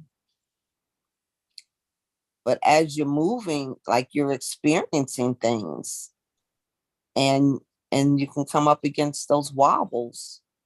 So it's like, what's going on here? And it's an exploration of self, and experiencing self from going from one step to the next step to the next step, because you're stepping into experiences you haven't had yet until you have it. And so it's like, sometimes you say, and yes, ooh, this is going my way. Ooh, yes, this is supporting. And sometimes it's like, what is this? What, who am I in this moment? And is it me, or is it something external? Is it the wind? Is it the water? Is it the waves? Or am I just, I'm okay sitting on a boat, taking in the sun? And sometimes you got to go back and do some pedaling. And sometimes you're just waiting for something to happen. And that's where you have to make more choice. Well, which way is this boat going? How soon do I want to get there? And is time even relevant?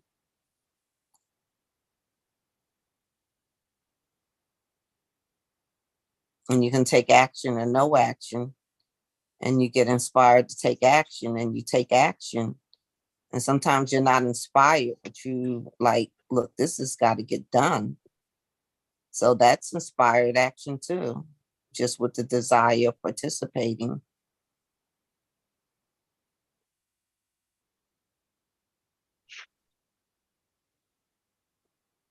So I think I got in kind of deep as soon as Yeah, I yeah. called it.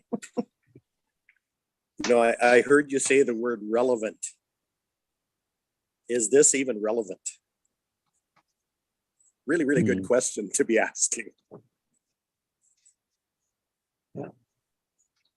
It is. It's a, yeah.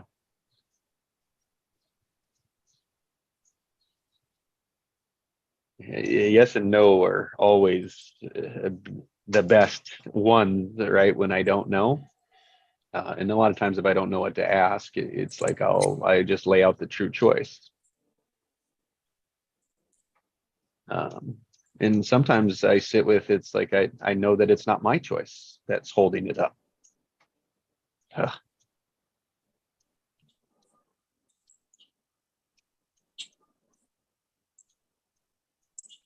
The wonders of co-creating in a world of non-creators yet. Yeah, yeah. Well, yeah. Isn't that the truth? Ain't that the truth? I don't know why I have to learn that lesson, but I do. Yeah. Well, all of us have to learn that lesson. Not unless you're the last one. Yeah, yeah. You know, even Not though unless you're the last. even though the enlightenment of all of humanity is kind of going up a notch, there's still the truth of that.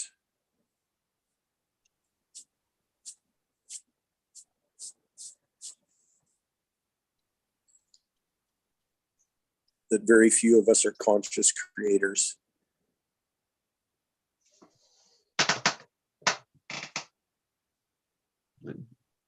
Well, here, yeah. We know, we are familiar with the word creator, creation, and and to create. We don't understand the structure of it. Correct. Yes. And when we learn the creation structure, creative structures, then we can see what's possible. Yeah.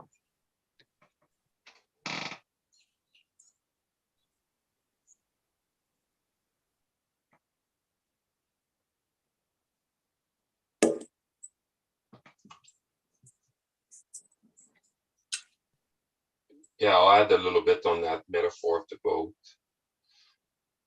So imagine there is a driver and there is you, which is your unconscious, and you're party away. And then, so like the driver is going to a destination and you're really like, that's not where I wanted to go. When you're going to wake up and be like, no, I'm on the driver. I want to take that boat wherever I want. So it doesn't mean like it's not going to be a bumpy road. It can be, right? So it would be some waves and stuff. But instead, then like going back to the original point, they'd be like, oh, I wasn't good enough. Like the waves were too big, this and that. You might change direction, but use your learning and like change direction instead then like going back to the starting point. So you're still moving forward. You just, because sometimes like, you know, you thought like it was a true choice, but it wasn't, right? So you're moving forward that, and then you realize, oh, the waves are getting way too big. And then like, I don't know, you know, and like you have this sense of like, oh, maybe that wasn't the right choice. So you change direction, but you're not going back to the original point because you travel for so long.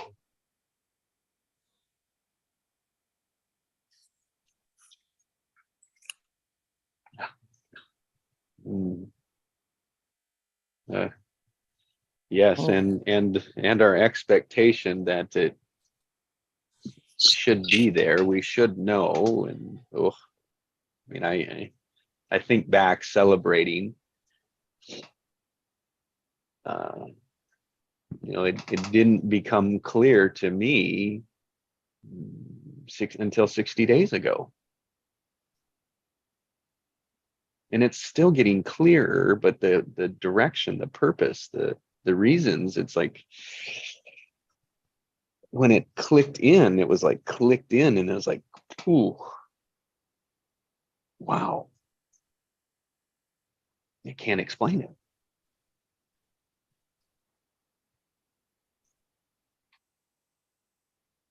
And when you pass those big waves, then it's sweet sailing. Yes. There's still waves. But they're more like, oh, like, what is that information? Because that's an opportunity.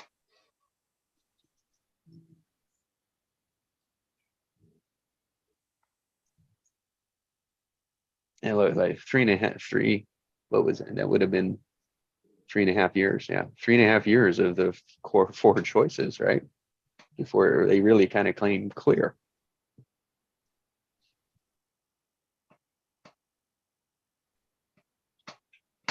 That's just my journey.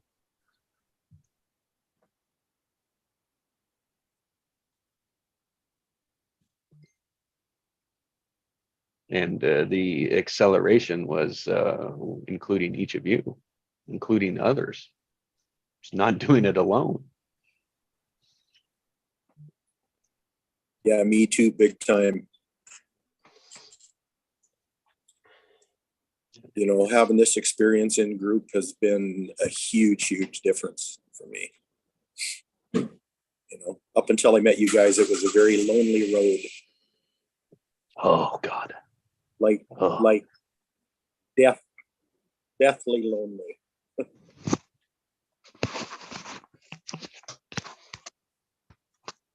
Frustrating. It was slow. Slow. Oh, well, not Slow. just slow. It was like, you know, I've been trying for years to find somebody that could even understand me just a little bit. And it was never. And then all of a sudden, I got in this group and it just went ballistic. Yeah, it's like you found your real universe. Well, yeah. I found others that were willing to explore a similar experience, right? Mm-hmm.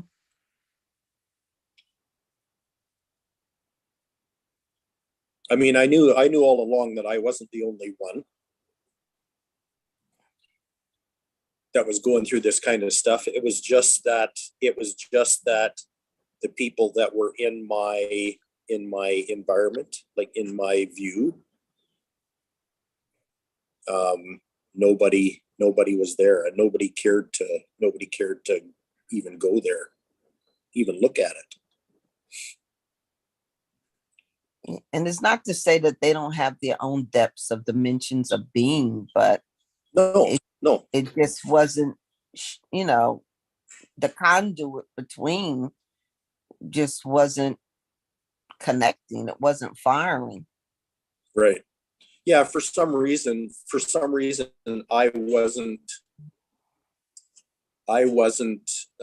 fearful of exploring that side of life, you know, like since I was a little kid. And so,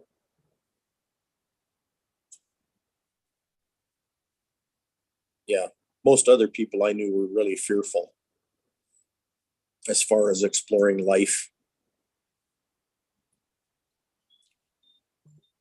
Yeah, I don't know if they even knew to be fearful or not. It's like No, they just I don't think they did. they just didn't see They that just, path, that road, or it just didn't speak to them like it was evident enough for them to share the experience. yeah, yeah. Well, and I understand that now as well. Like the perspective of realizing that I was only 2 years old when I died and came back. You know, there's not a lot of people on the planet that have had that experience, right? Right. And so, you know, I've just, especially over the last 5 years or so, I've realized the significance of that. And I understand why I was somewhat fearless when other people would kind of back off and shudder when I tried to talk about this kind of stuff. So,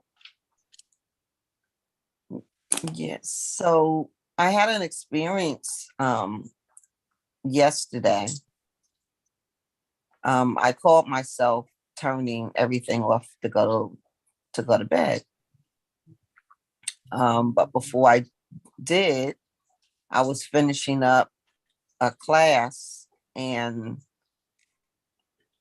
someone was also on that class, and I just like wasn't even really watching the chat, and they had one word in their chat, and I said, "Oh, call me," and I put my number in, you know, and we can talk about that. So the person, I didn't even think that the person was really going to even catch it, because you know the chats can run up so fast. And she caught it, and she texted me. She says, "I'll call you after class." I'm like, "Okay, great." And make a long story a little bit shorter, we were talking about business, and she said, "Well, let me tell you a little bit about myself." And she did. And she said she had just lost her daughter like 6 months ago. And I was like, "Oh, we need to pause like right there." And it's just like nobody knew. It's like she needed that space to express in, and just out of the connectivities of the universe, she said, "I don't know. I just feel like I can open up and talk to you, and you're acknowledging things in me that I have not been able to even allow myself to breathe on." And I said, "Well, we're here now. let's sit in this space and just let it happen. Wow. And she was so, you could feel the eternity of thankfulness for her to have space to acknowledge her own beingness. And I was just feeling honored to be an ambassador of that space with her. And she says, whatever you're selling, I'm buying. I said, but I'm not even selling. Wow. This is really a way for you to let you know that the universe know that you exist and you're not by yourself. So how does it feel to be in your true nature, Cinderella? Oh, it's freaking awesome. It's so, Isn't that awesome? it's just like the best. It's like,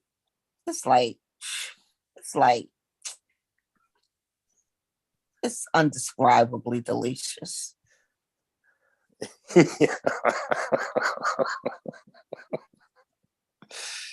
Yeah, yeah. Yeah. And isn't it amazing that like she was just prepared?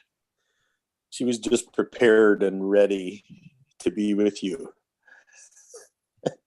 And so were you. Yeah. You were prepared and ready to be with her in that moment. And oh wow. Cosmically delicious. And it was crazy because I was tired as all get out. So I had this ultra personality sitting on the side saying, okay, just let me know when we're going to go to bed because I can see this is going to be a while. See? So So it was a different part of you that was operating in that moment. The part that wasn't tired. Oh, not at all. I was just like in total purpose without any definition. Yeah. Whoa. In total the purpose. self-conscious was able to take a step back, sit in the back seat, and allow the genius to work. Yeah. Your self-conscious So- was tired. Mhm. Very handy. Very handy. Made it easier to get it out of the way. To let it move to the back burner. So when we can give people what they want, two things at least. What do two things that people want?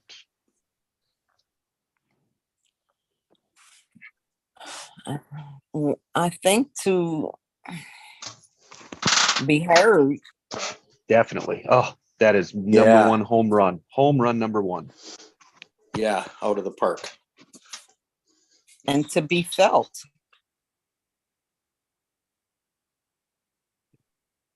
Yeah, the word I was gonna say, and it's the same thing, is like to belong, to feel belong. And then I think to remind them that our birthright is happiness. True. And that's where our resistance, because it's like, oh, I can't be happy. Yeah, I know.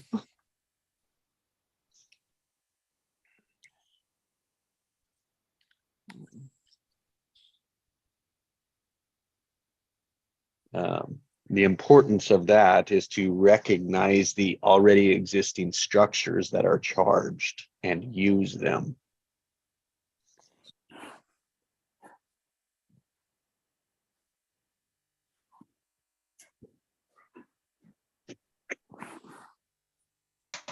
See, for me, like I could let myself be happy, but I couldn't let myself be sad. Mm. Good. Yeah. Good. Which meant you couldn't really be happy. Right. I couldn't be neutral. That too.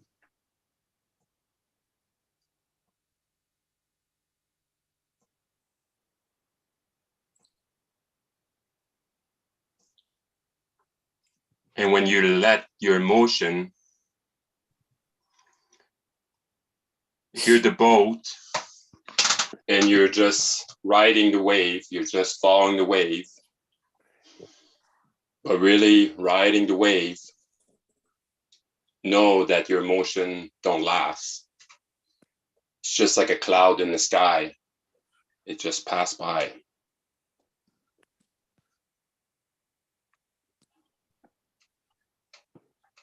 Ups and downs are just information. Waves are just information. It's what we make of them that matters. Yeah, like, Or I had a- doesn't. yeah, I had a quote. It was like, life is meaningless. You are the one that puts meaning to it. Correct.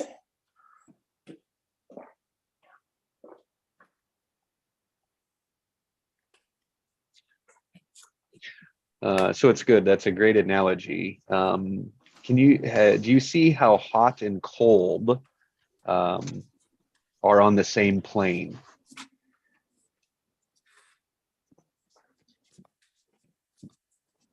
Yeah. They're just So, and- temperature. Yeah, it's a temperature, right? It's a temperature thing. And so it's like, but how would you know cold? You need to experience the hot. That's right. So if you can't allow sadness, then how could you have joy? Right, to a certain extent, right? So the more like you experience the darkness, the more you will experience the light. Or let it go. Or let it go.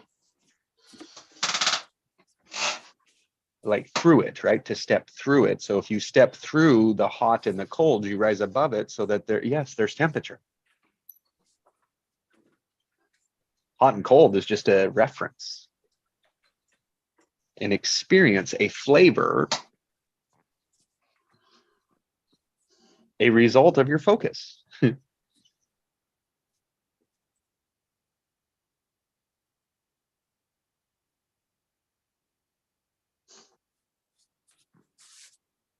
Oh boy. And so that's where they say, Something. so you say when we avoid something, right? When we're avoiding something, what we're looking for is right in the middle. And that's where they say is like you go through it and then you rise up, which means you come out of the opposite, of the positive side of it, being like, oh, there. That doesn't control me anymore. It doesn't own me anymore. When you rise above it, you have a choice of whether you want to engage in it or not. Now you're Whether to talking engage power. in it or not. Now you're talking power, buddy. Right. Right. So you get that super conscious perspective and you realize that you have a choice of engagement. Oh my. I think we also get a choice of meaning. You know, what does it mean? What is the interpretation? Does it mean Yeah. anything at all? Yeah. Or does it mean something other than I made it mean before? And I think the only thing to pay attention to in that meaning is, am I taking it personal? Am I making it personal? Is it attacking me? Is it defending me? Am I like charged by it? Because then I'm taking it personal. Which means it has power over me. Which means it's dictating my choice, which means I don't have a choice. And as a powerful creator, we always have a choice. If we're a powerful creator. If you can believe it, I know that's a tough one to believe. You got to stand in your power to be that. It's definitely a muscle to exercise. Yeah. And if when you, yeah, it go can ahead, be- go ahead. Wes. Sorry, I was just gonna say, just to be the devil's advocate here. Ooh. It can be challenging and tough to understand how to be that when you have experienced a lot of abuse in your past, and then you tend to recreate it in newer relationships in your life. And then because of that behavior and that dynamic in your relationships, people tend to expect that that's how you're always going to be. And so when you start standing in your power and you get to the point where you're not going to tolerate that kind of treatment anymore, it becomes very uncomfortable for the abuser that is treating you like garbage, and they get more angry.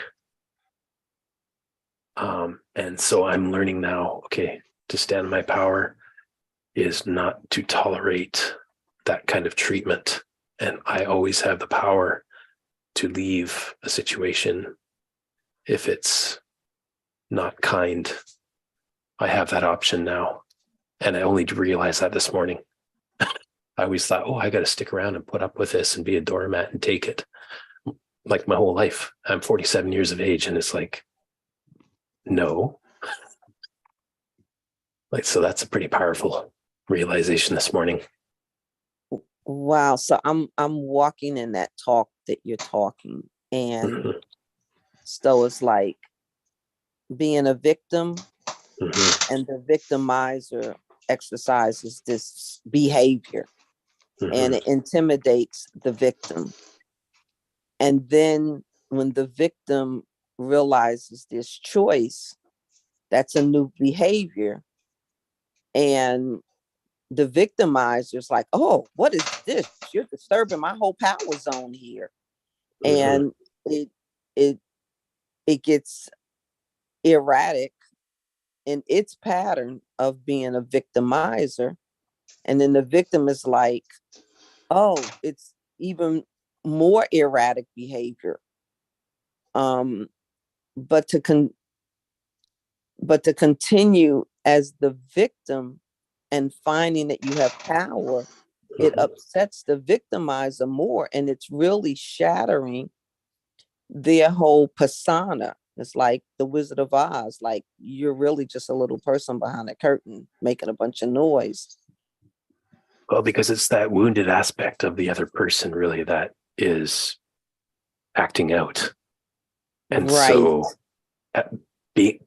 being the adult and not being the wounded child myself, it's easy to see it from that vantage point, as long as I don't allow that child version of myself who is wounded to take over the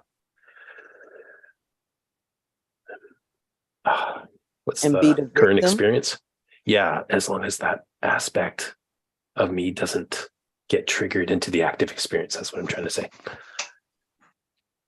So just So recognizing that in the moment and like, nope, I am the creator. I'm the predominant creator. I choose to stand in my power. I will not tolerate abuse or unkind treatment of myself, and I will not tolerate myself being like that to others either.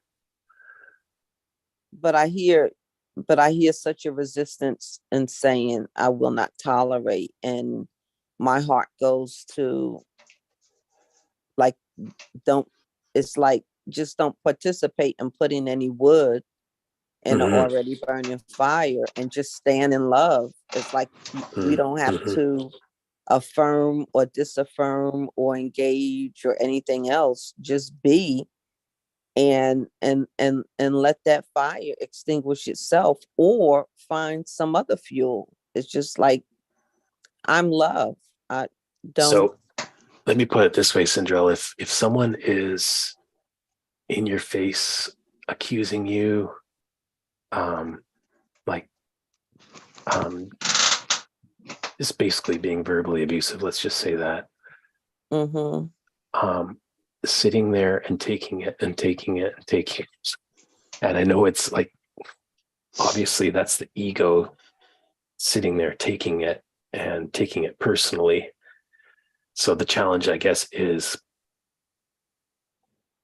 does the true self, the superconscious aspect, which is neutral and in love and just in, there's no charge there. Does that aspect,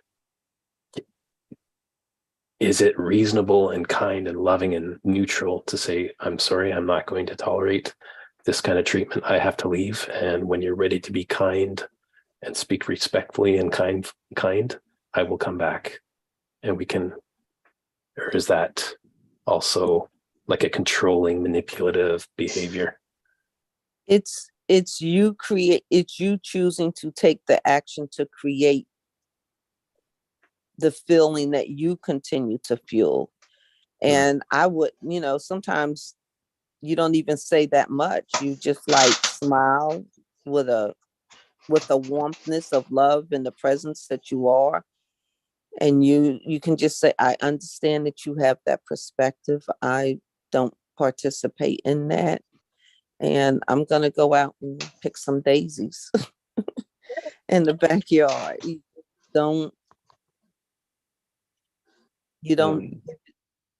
just don't add to it. You let them sit with their own stuff. It's not your stuff. Yeah, that's it. Yeah, what I hear, you have experience, Will, and then like nobody's judging your experience. Thank you. But when you say you're stepping in your power, I heard I will not tolerate. So for me, it's future. And that's why like the power of the words are super important. Yes. I am. Right. I am.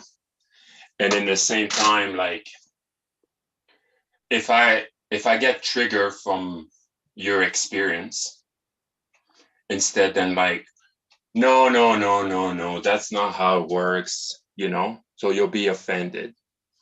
Instead, I will go, in my experience, that's how it is. And you can only accept my experience. And then that's how we grow together and not be like, no. So it's the yes and. Mm-hmm. So we're very quick at like, nope, that's not how it is. That's not how it is. But just saying like, in my experience, and if you're true to yourself, then like people like can resonate to that.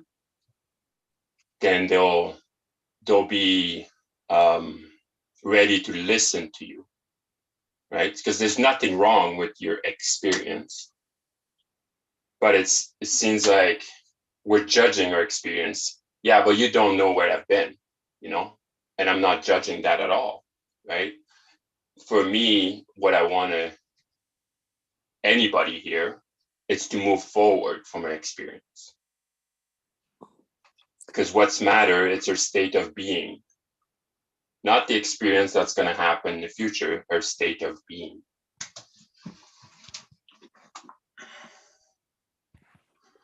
I All love right, the so what in yes and. Go ahead. let's work through it here.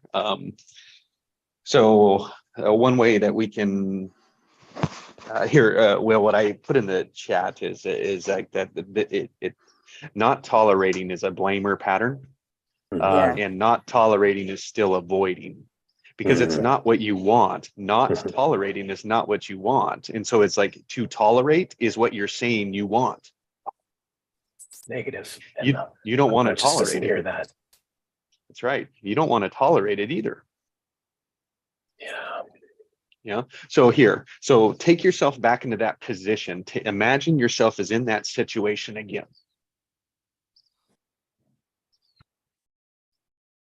And like, as recorded, walk me through what you're experiencing in that moment.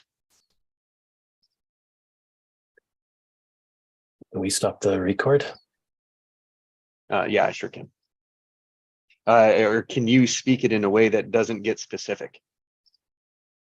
Okay, yeah, I'll do my best.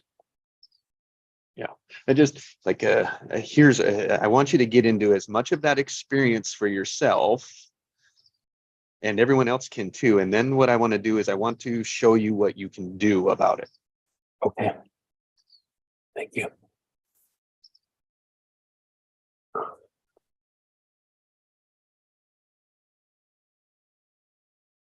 And so here I'll share the feel that I get. So we can just imagine we're in a situation that we don't want. Let's say if I've been a charge situation, I'm being attacked, I'm being accused, I'm being all of these things, and I'm Blamed. I'm being blamed, I'm taking it personal, right? It's attacking me. It's attacking older version of me, Mm, not who There I'm you go. choosing to be now. mhm. Good. And so just to notice all the anger that's between the two, between the groups. Yeah. Just notice all of that. You feel all that anger and just like hear it.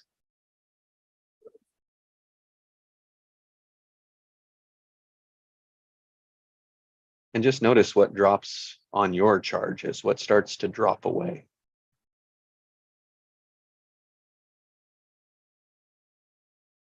And then when you're ready, give them a hug. And what would you say to them?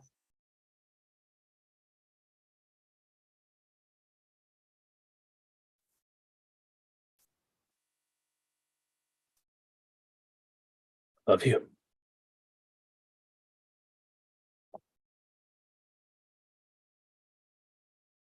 And how do they respond? I don't accept it.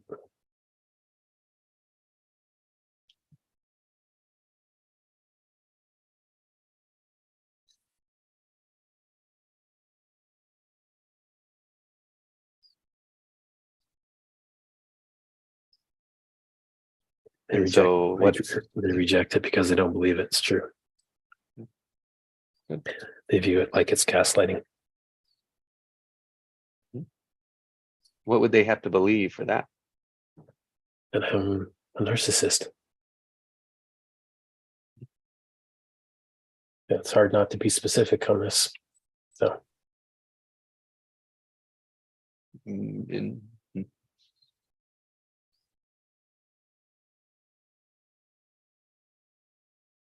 And so give them a hug again.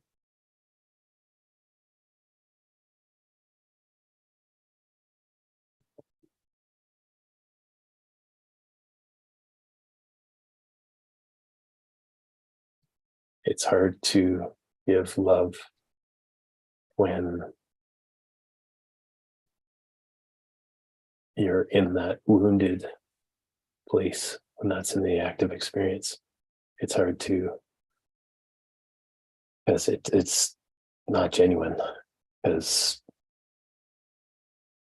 if the other person's in pain and it triggers my wounding and I'm in pain, it's just two people who are in pain, Yes. and I'm not in my superconscious neutrality. I'm not there, I'm in the wounded egoic aspect.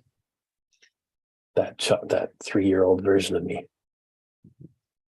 And what do two people in pain need? Love. Just love. That's it. So what would that look like? Well, the problem is that they expect it from others, but they don't necessarily know how to give it to themselves. Blame again. How about you?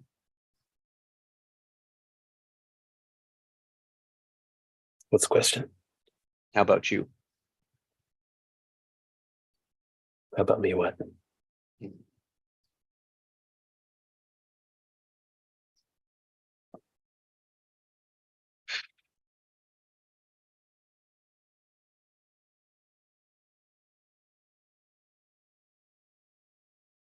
So if someone's in that, right, they're in that pain, what would diffuse it? What could diffuse it? So here's your mental exercise, is that in your mind, you could replay that situation again and then try saying different ways and just notice what you make up the reactions are. If I can find neutrality,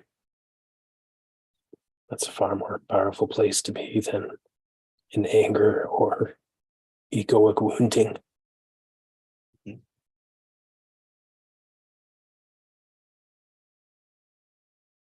And from that place, you can give what is required. Unconditional love.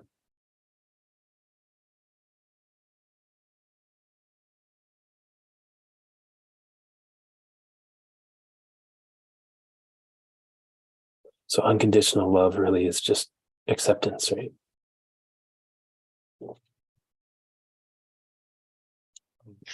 Free of It's judgment, not- free of expectations, just pure loving acceptance. Wow, that is such an Acceptance. amazing creation that you are creating. And acceptance of anything and everything. And if someone is angry, if someone is hurt, if someone is in their wounding,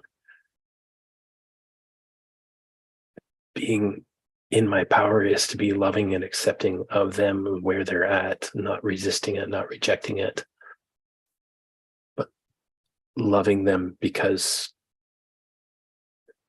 they're just in pain in that moment, or for decades maybe.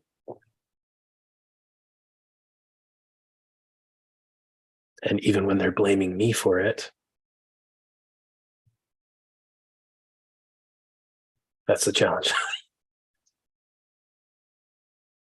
It's not getting dragged back into the drama cycle, getting pulled into the victim cycle. Right. Triangle. So you continue to imagine, what would I do? What are all the different things that you could do? Do you see, as you do them, you imagine that you happens and it lets go of whatever resistance you have in the way. I It's a love and accept you, and visualization. I'm gonna step out for a few minutes, and I'll be back.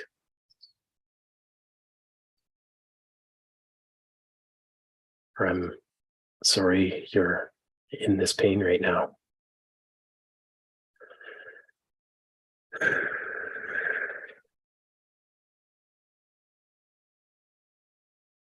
Stop resisting it.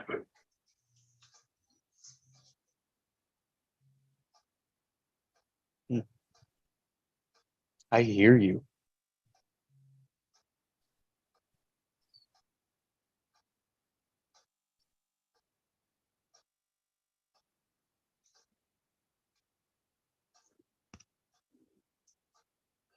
Relax.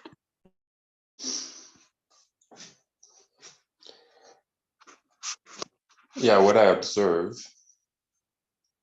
is we take responsibility for others. So if you give love to these people and they reject it, we take it personally. And 3 years ago, I decided that I was sick and tired and sick of tired of convincing people. And my true choice was, I'm just going to lead by example. And whatever they choose, I still send them love, but I'm not attached to the love I'm given.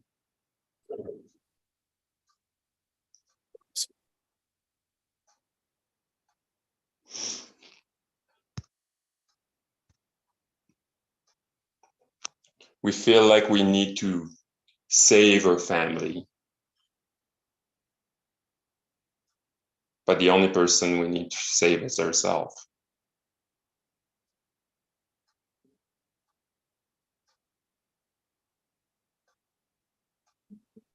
And we had this subject yesterday with like my men's group, about celebrating. And it came down to, for me, when I'm celebrating myself, it's when I'm taking care of myself by honoring my body. And the more I give self-love to myself, the more people change around me. That's just my observation. That's cool, Pascal. Thank you. That's awesome.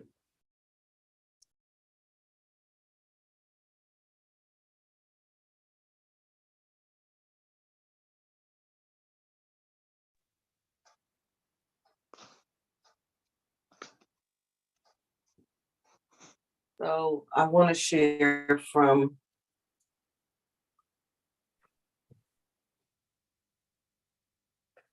the perspective of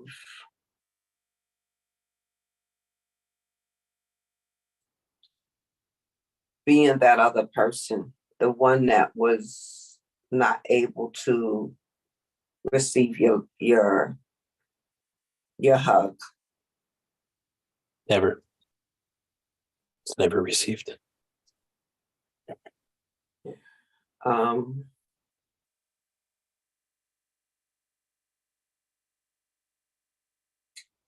That's just a hug. Yeah, it's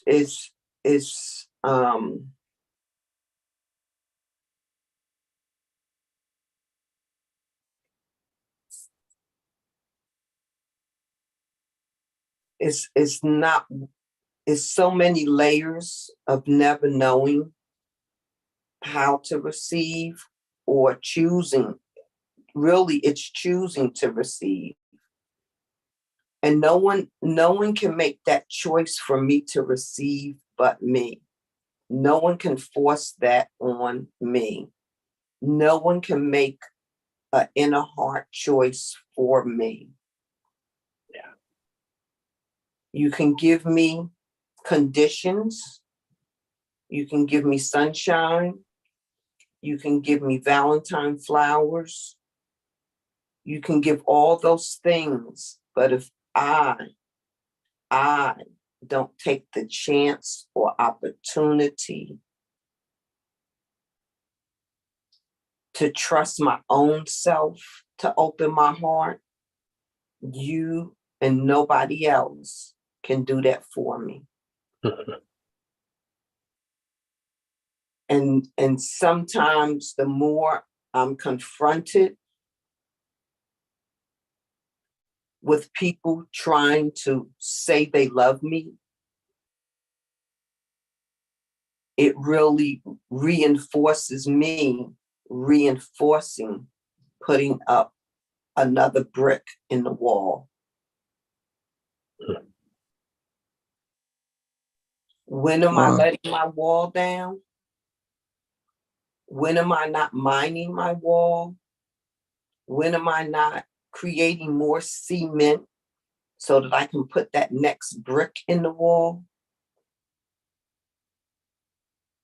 When I don't feel threatened, when there's no one around me trying to show me or prove to me or act like they love me. Because everything that everybody's doing, I interpretate it as a mistrust action. And I'm going to make my cement and I'm going to put up another brick wall. Yeah. I'm at peace when nobody's at me in any kind of way. I'm tired. I want to be left alone because that's all I know, in peace. Well, that's where I'm at, Sindro. Thank you. Just want peace.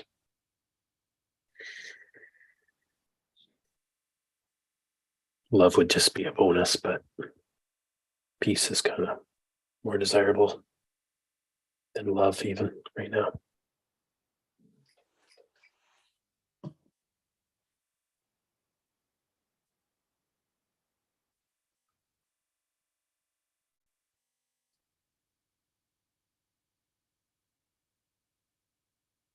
Guess that says a lot right there.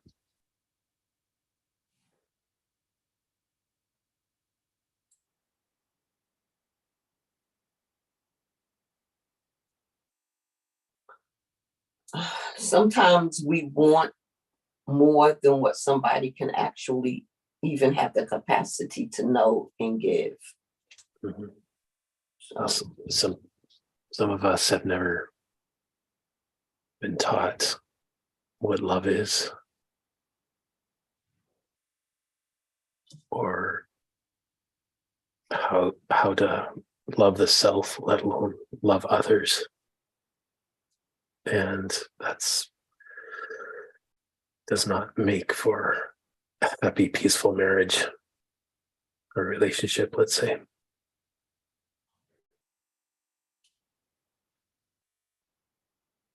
well, Maybe And it's more that's- like haven't experienced it. Haven't experienced love.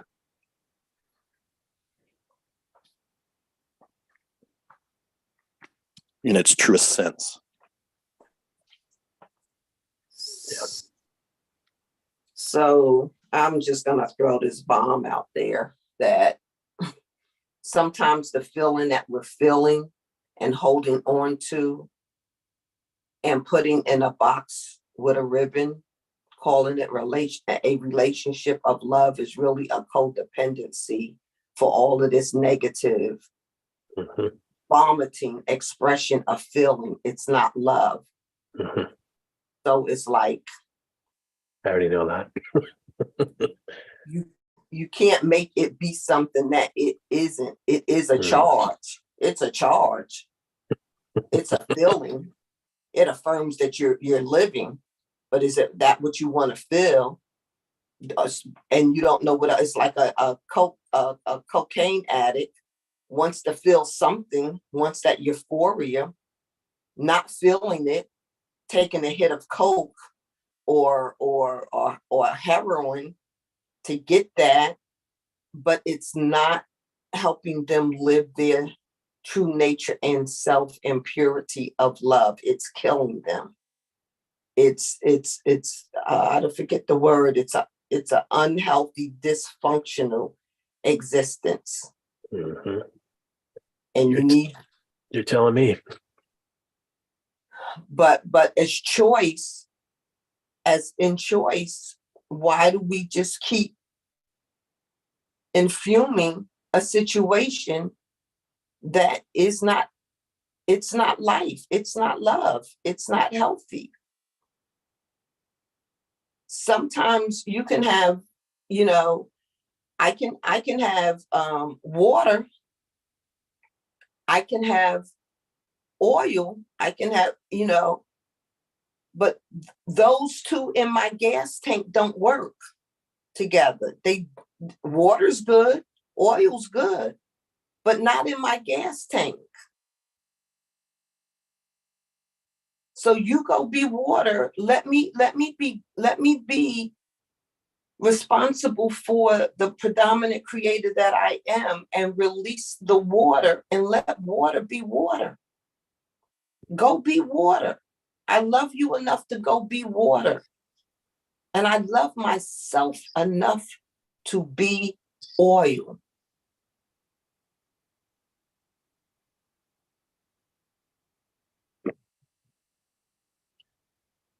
It's a big decision when you've been fighting to be a mixture of a blend that just does not synthesize. It doesn't ride the same waves.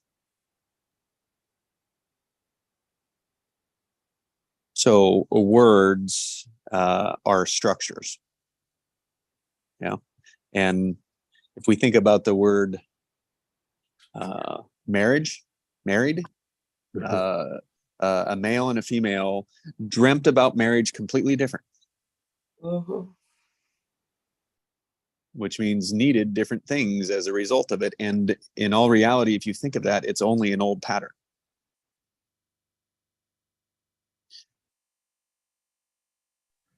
A very charged old pattern.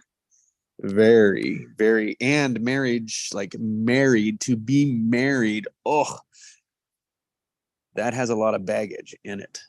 And especially when it's two children that grew up in very dysfunctional families. Like, I don't know if a functional family exists, but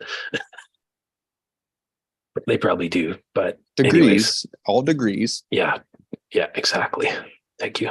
But when it's two children versions of people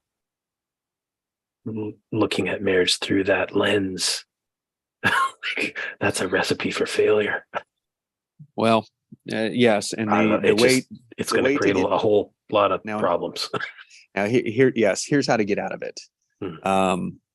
What do you choose? What do they choose? Mhm. And it's like, because here marriage says, oh, I have to choose you. And if we have to choose you, then it's not going to work. And here's- if I can't get out of a marriage because that's a limitation that our society has put on marriage, then you've got that too. Well, here's the deal. It's a vow with us. It's a vow before God. And so there is no breaking that vow except through specifics, which I'm not going to get into. Mhm. And that's just not an option. So Well, for it to be a choice, you have to have it for you to go through it, you have to either experience it in reality or in your mind to know your choice. And everyone has to do it that way to know what their choice is going to be. it has to be in the mind. Well, then that's where it all starts. Yeah. Mind and heart. And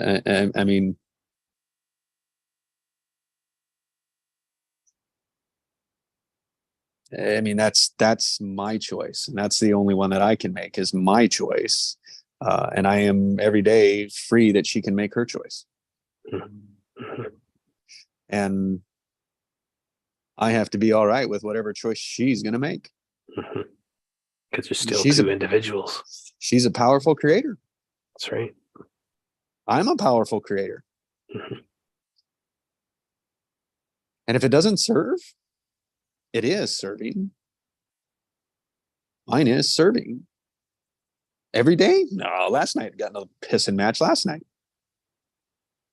Because I don't ever lock the doors. Okay,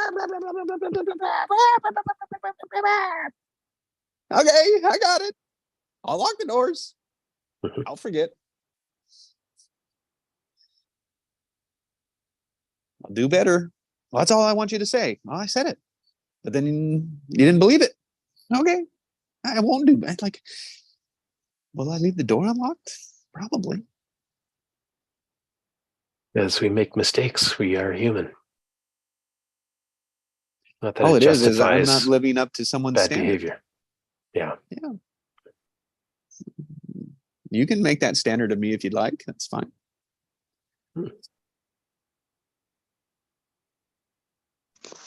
Relationships. Guys, I'm gonna Exactly. step out. Yeah. But it's really nice to see you all this morning. So Nice to hear you too, Pascal.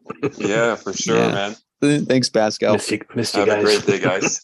Thank you, Pascal. I'm gonna go work on my relationship. Awesome. That's right. No, we do. We're always working on the damn things. I'm gonna go work on a relationship with myself. What do That's right. I Mhm. want today? Yeah, I create today.